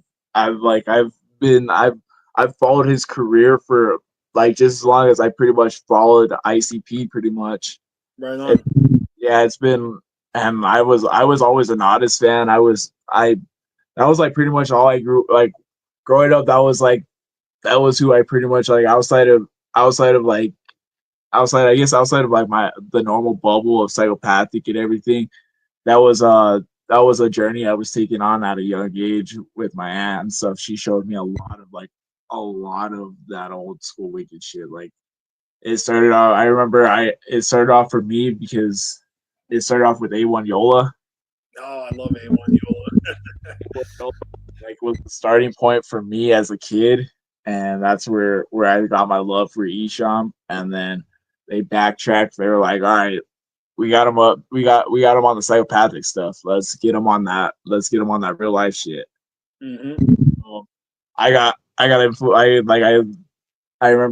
I heard Dead Flowers and Close Casket at a young age, and oh my gosh. What do you think of that reimagining of Close Casket that came out recently? You heard that? Yeah, I have heard it. Honestly, I was it's different. It's definitely a different take on Closed Casket. And What I understand is that usually Sean is producing his own music, right? But this case, he's working with other younger producers, so it's a collaboration. yeah, It's not just him. It's not his reimagining. I mean, it's reimagined through some other cats. You know, I don't know who they are. yeah. I don't know who. I don't remember who it exactly was, but yeah. Like, I don't even know if it's one dude that remastered or if it's like multiple people, but I did see Isham talk about it, you know, on his Instagram, and he was just talking about how he loves working with like young artists and younger producers, and I'm like, well, of course, because you're old as dirt. No, I'm just kidding. He's not old as dirt, but these guys are getting older now. They've been making music since they were teenagers. You know, these past 30 years, it's they're still fucking keeping the bar nice and high, you know? You kind of got to they got to keep honestly. I feel like if Isham don't get his I'm glad that a little bit more people are starting to catch on that Isham is the founder of this world and everything. I think people know that he is the founder, but Yeah. I think the difference is like just because he founded it doesn't mean that he still is in the conversation, but he is making it so that he deserves to still be in the conversation because he keeps on putting out new music and he's not following any trend. Like a lot of people copy him, he's not copying anybody. He's going off into different, you know, I mean, honestly, he's not the first person to get a band on stage, have a drummer and guitar, but he's not just doing the same fucking album every fucking time. Every album sounds completely different because he's bringing in different instrumentations or pulling from different inspiration. I mean, I'm just saying, like, he's eclectic as fuck when it comes to the music. Yeah, Isham, honestly, that motherfucker, I like to pick his brain because he's a genius. He's like that motherfucker went to school for that shit. And I never realized growing up why he was so hard on me about going to school and finishing school. It was because that motherfucker went to school and he's an actual good mentor. That's what's up. Yeah, I finished truth be told, I finished high school because of Isham. That was the I don't think I would have had the willpower per se if I didn't have Isham's word of advice. That just might be the fucking highest compliment you can give a motherfucker. I mean, and you know what? I would say the same, not about school, but I would say that ICP inspired me to fucking hustle and to work hard at what I was doing, even outside of music. Like, in a way, just seeing their hustle, it made me want to fucking hustle too, you know, and find my own, arena. But let's face it, every juggalo is going to be a rapper at some point in their life, and I'm no exception. I love writing. I love recording new stuff, and I've already told Carnival Spirits that I have new music coming out this year, and I'm stoked to see that you are working on music, and and I encourage you to get your first EP out there, and we've already spoken behind the scenes. We're going to get you on the next Carnival Spirits mixtape. It's going to be cool. So everyone can look forward to seeing or hearing RELM in a whole bunch of different spots. Wherever you're performing or wherever you're getting your ciphers in. Can't wait to hear this cipher. Honestly, I'm looking forward to everybody hearing the cipher too, because this is gonna be dope because it's gonna be, and you're gonna get a visual with it too. Right, it's gonna be a video, right? Yeah, you get a visual. you're gonna see me with a bunch of dope cats. Shout out to Ill Nickel because Ill Nickel was actually the person that did record my verse for the cipher, and he was the whole brains and the whole brains behind the whole operation. Ill Nickel, if you guys don't know, he's like a 505 veteran at this point. He's actually worked with the likes of more famous, I guess, most notably Smalls One. Mhm. Actually a lot to do with her project, I believe her first project on LSP, and then her and him were actually doing music together before she kind of like got her spot on LSP and everything. So like, shout out to Il Nickel definitely, because yeah, shout out to I think it's Slaughter Syndicates is what his label's called, I believe. Okay. Shout out to definitely shout out to Il Nickel on that one, because yeah, that verse came out clean, and honestly Nice. it came out too clean for its own good, you know. Well, that's saying something, man. I'm fucking stoked for you. I can't wait to hear that shit. And then just be on the lookout for some new music coming towards July. I'm actually pushing out for some singles to be released towards June, you know, so there's a little bit of hype towards it, and I'm not just putting out something with a bunch of tracks that nobody really, you know. I want to have some good promotion behind it. There's only so much promotion I'm going to be able to do within the next 2 months, you know. But you know, there's going to be a definitely a new project. There's going to be I'm going to have a few physical copies like that I'm just going to give out for free. So honestly, definitely a lot of my ninjas like you will be getting some copies of that. Thank you. That's the shit. You know, you can count on me to promote your shit on Carnival Spirits. I'll make sure that it appears in everybody's they're following the socials. You know what I mean? I definitely appreciate that, and shout out to Carnival Spirits just in general, because Carnival Spirits was where I kind of got my shout out to DC Fago guy. Shout out to like all these OGs out in the YJC like that really did watch me grow up, you know. And yeah, man, you've been in the chat, man. NINJALO 505.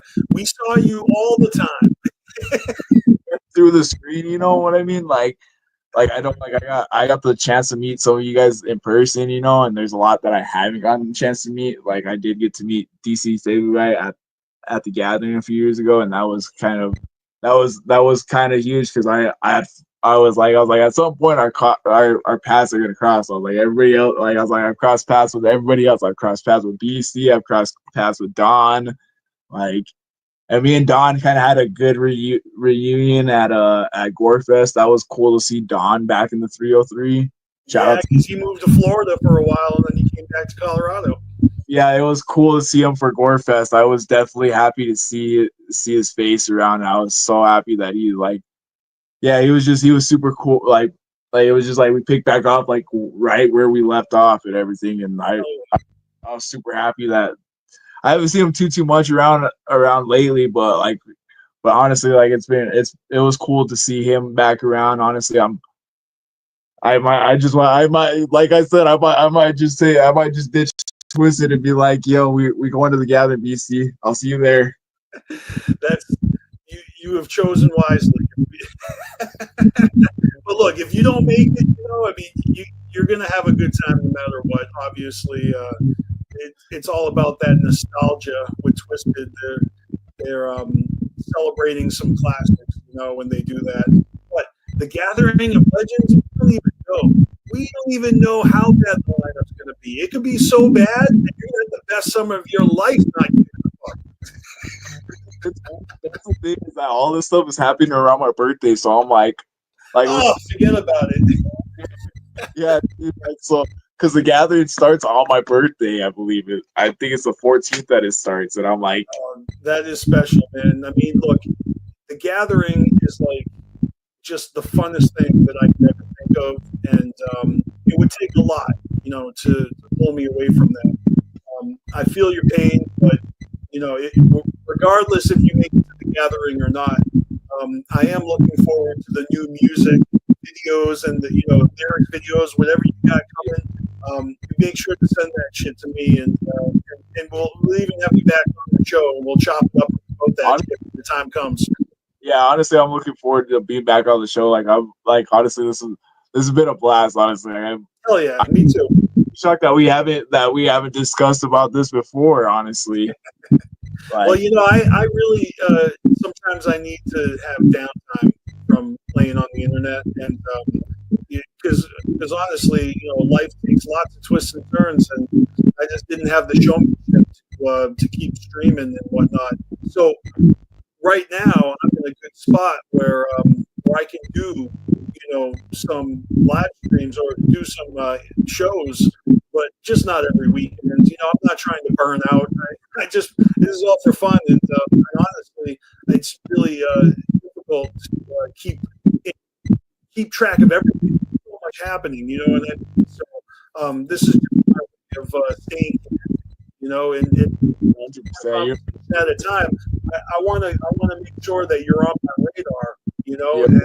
and I want to pay it forward. So if anybody watching is not following this motherfucker, what's the handle? What's the social? And your 17 Entertainment, is that what it's called?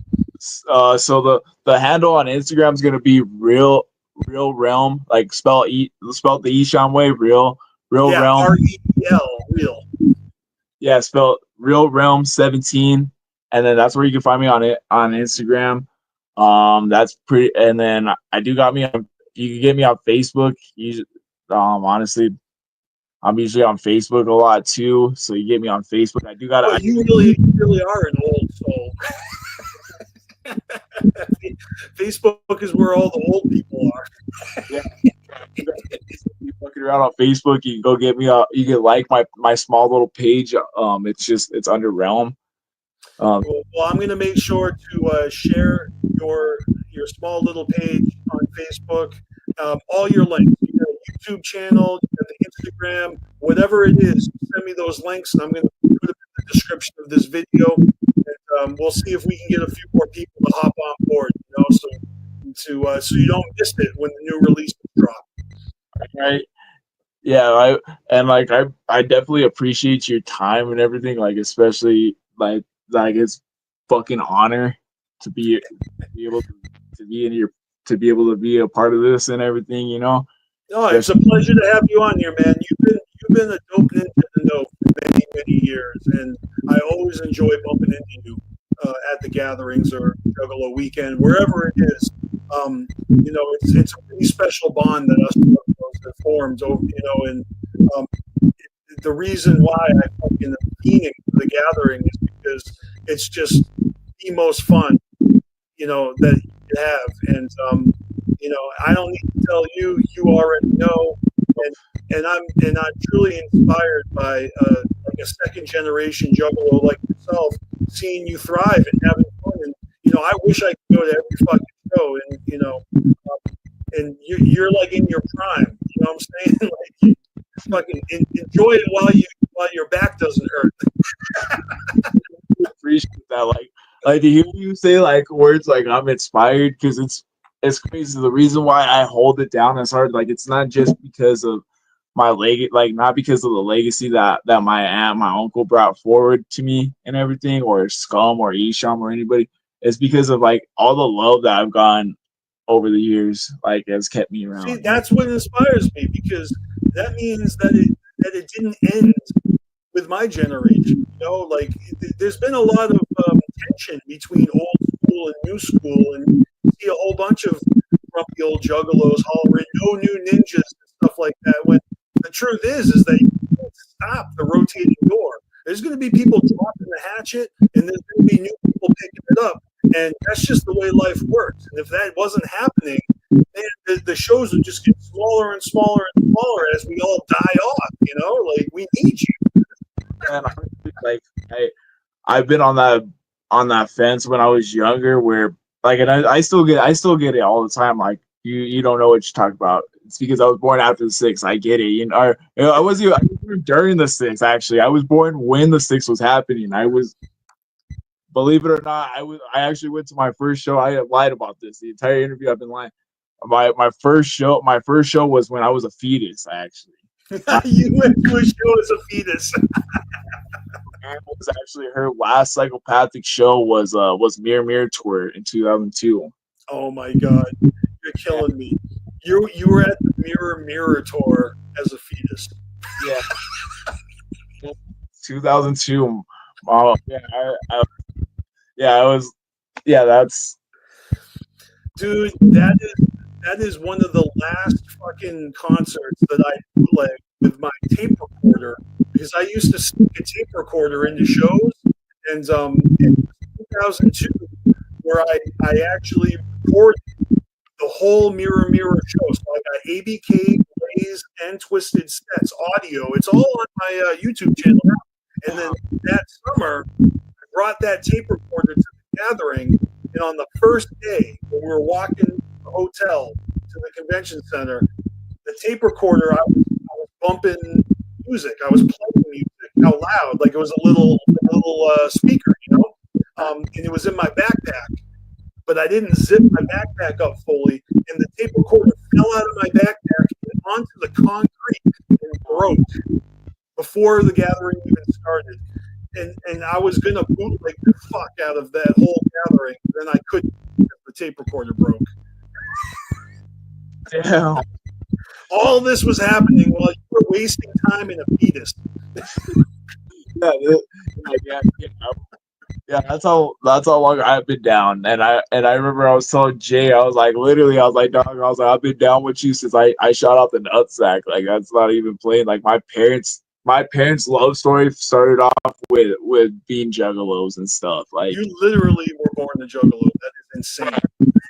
Yeah, like, I was born. Yeah, I was born a juggalo. Like and it's hard to describe to people. They're like, how long have you been down? I'm like, it's like where do I start? Where do I begin? Before birth. Like I don't know where, because like honestly, like if I'm like if my like what I say to people like now is just like I'm like now I've been down 17 years because I think about it, I was about 5 years old, and that was when I kind of started remembering stuff, Sure. That's when, yeah, exactly. I mean, I think back when I was young and the music that I was exposed to, it really was. Music has always been special in my life. I mean, even my parents were musical and played piano and guitar and Yeah. various instruments. So it's like, and my mom was a singer.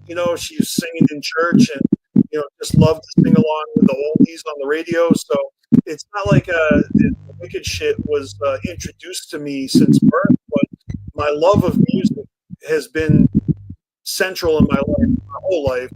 And when I started discovering all these different genres and all the new stuff that there was experience, in the late 80s and the 90s. Yeah.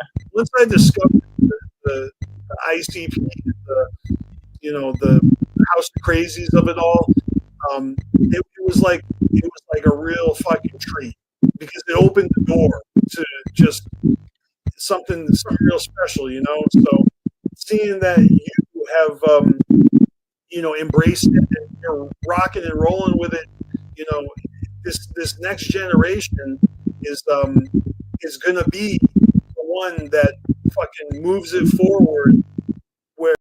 Whereas there's a lot of people that we don't have the energy to do that.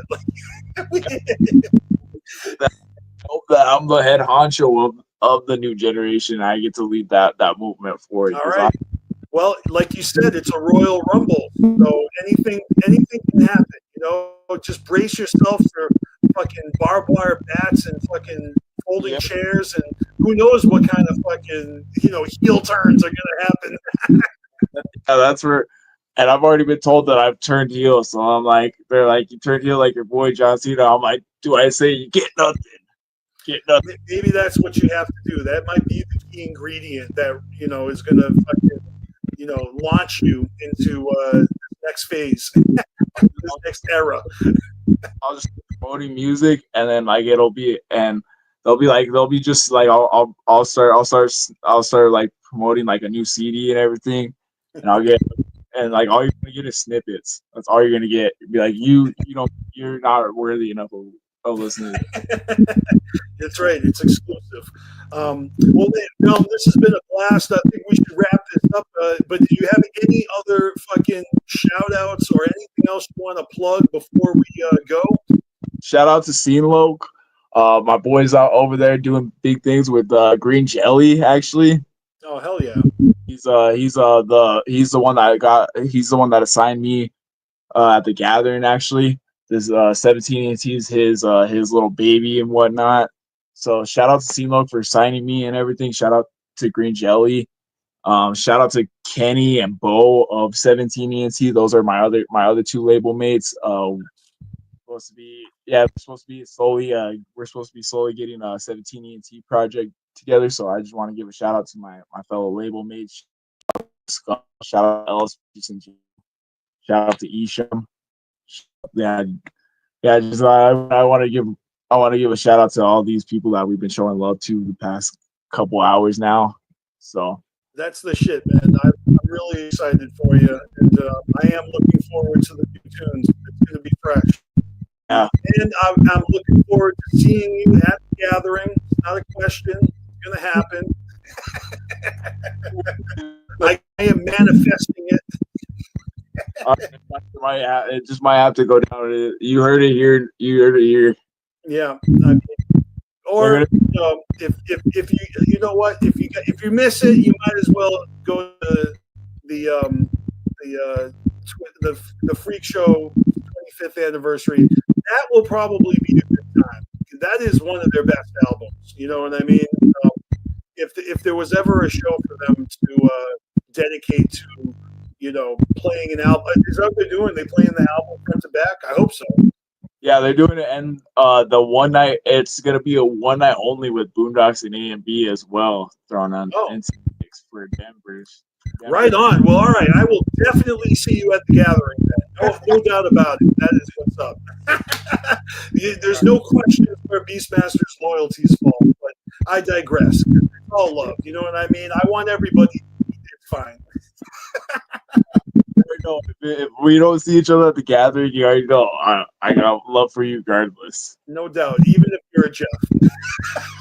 Just kidding, man. Twizzler for the night. That's all right, man. Everyone's got to be a Twizzler sometimes. I did when I went to Detroit for Hallowicked in 2018. You know I went to Fright Fest on Devil's Night. I did. I admit it. It was a good time. But all right, man. Again, thank you for joining me. Fucking RELM 17 ENT, fucking AKA NINJALO 505 from back in the day. If you guys have been following Carnival Spirits for over a decade and you've been in the chats, you gotta recognize that handle because you are always representing. Like it really is fucking cool as shit to connect with people like you, through these videos that we've been making for so long, and I feel that we're only just getting started. You know what I mean? I got a lot of creative juices happening, and Carnival Spirits is back with content again. Shout out to Callie Green, Too Fresh. He's making weekly videos again, and they're really good. Talking about the underground, the music, and the wrestling that he's into. So if you guys have not checked out Callie Green's videos, they're not even long. They're short. Go check them out. They're fresh. Yes, Callie Green. No doubt. And, I'm sure Don Chaos will be back soon enough. He took a little break this last month or whatever. But he's resilient as fuck. He'll be back. And also shout out to Scotty Duballs, who, if you didn't know, is recovering from a heart attack and a stroke. But I've been keeping in touch with his family, and he is showing improvement. If you guys care to know, like, he's pulling through. So hopefully we'll see him again soon. But if I'm not back next week with a new episode of the BeastMasteR Show, you're not, because I'm just pacing myself. I'm doing like every other, or I'm trying to do it like at least 2 shows a month. Like, not trying to, like I said, I'm not trying to overwhelm myself or you guys, but I can't help it. I want to fucking keep this channel alive, and I want to fucking stay connected with just just like yourself. So salute and best of luck to you. And everybody, make sure you check the links out in the description or in the chat that I posted. And hit up Realm on Instagram and hit them up on Facebook. And make sure you check out that cipher when it drops. Sharing it. Sharing it. Yeah. Make sure you be on the lookout for new music and everything. Definitely will be. You already know the Beast Man will be posting it up. That's right. I am the Beast Man. Because what was it? Because on Teen Titans, they would call Cyborg would call Beast Boy Beastie, so I call you Beastie. A lot of people do call me Beastie, though. I get that a lot. I'm very used to it. It's like BeastMasteR is too much of a mouthful, and maybe it's like it feels a little pretentious, but I don't care. It started off as my handle when I was playing video games, anyways. So as Juggalos fucking pick their new names, I've had it so long I'm stuck with it. I can't. I can't change that. I'm BeastMasteR forever, for life. Just like stuff is for life. No doubt. Well, all right, man. Real Realm 17. That's the handle. Yeah, boy. All right, dude. It's great talking to you. I'll check you soon, and have a great weekend. Oh, by the way, may the 4th be with you. May the 4th be with you as well, my man. Happy no doubt. Star Wars jugs out there. Yeah, that's right. Fucking Star Wars for life as well. I'm equally as obsessed, so it's nice to be able to celebrate Star Wars Day with you. It's nice to celebrate Star Wars Day with you. It was a good first time on the show. It was an honor to be a part of the show. I appreciate you offering, and we got to do it again in the future. We will do it again. We'll do it again. But all right, I'm going to sign off, and I'm actually going to go watch the original Star Wars: A New Hope tonight. So that's how I'm spending my weekends. We're gonna be binge watching all them joints this weekend. So for the past month, I've been watching one every week, and so I started with prequels, and then I did Rogue One and Solo. I'm doing them in the order of the story, not the order that they were released. These when they came out, yeah. So I'm doing the original trilogy for the next 3 weeks, and then I'm doing the Disney trilogy, Daisy Ridley. Right now, I'm on episode 3. Hell yeah! Well, that's what's up. All right, man. I'll talk to you soon. Everybody else, have a great one. Oh, and also, always remember to fuck the fuck.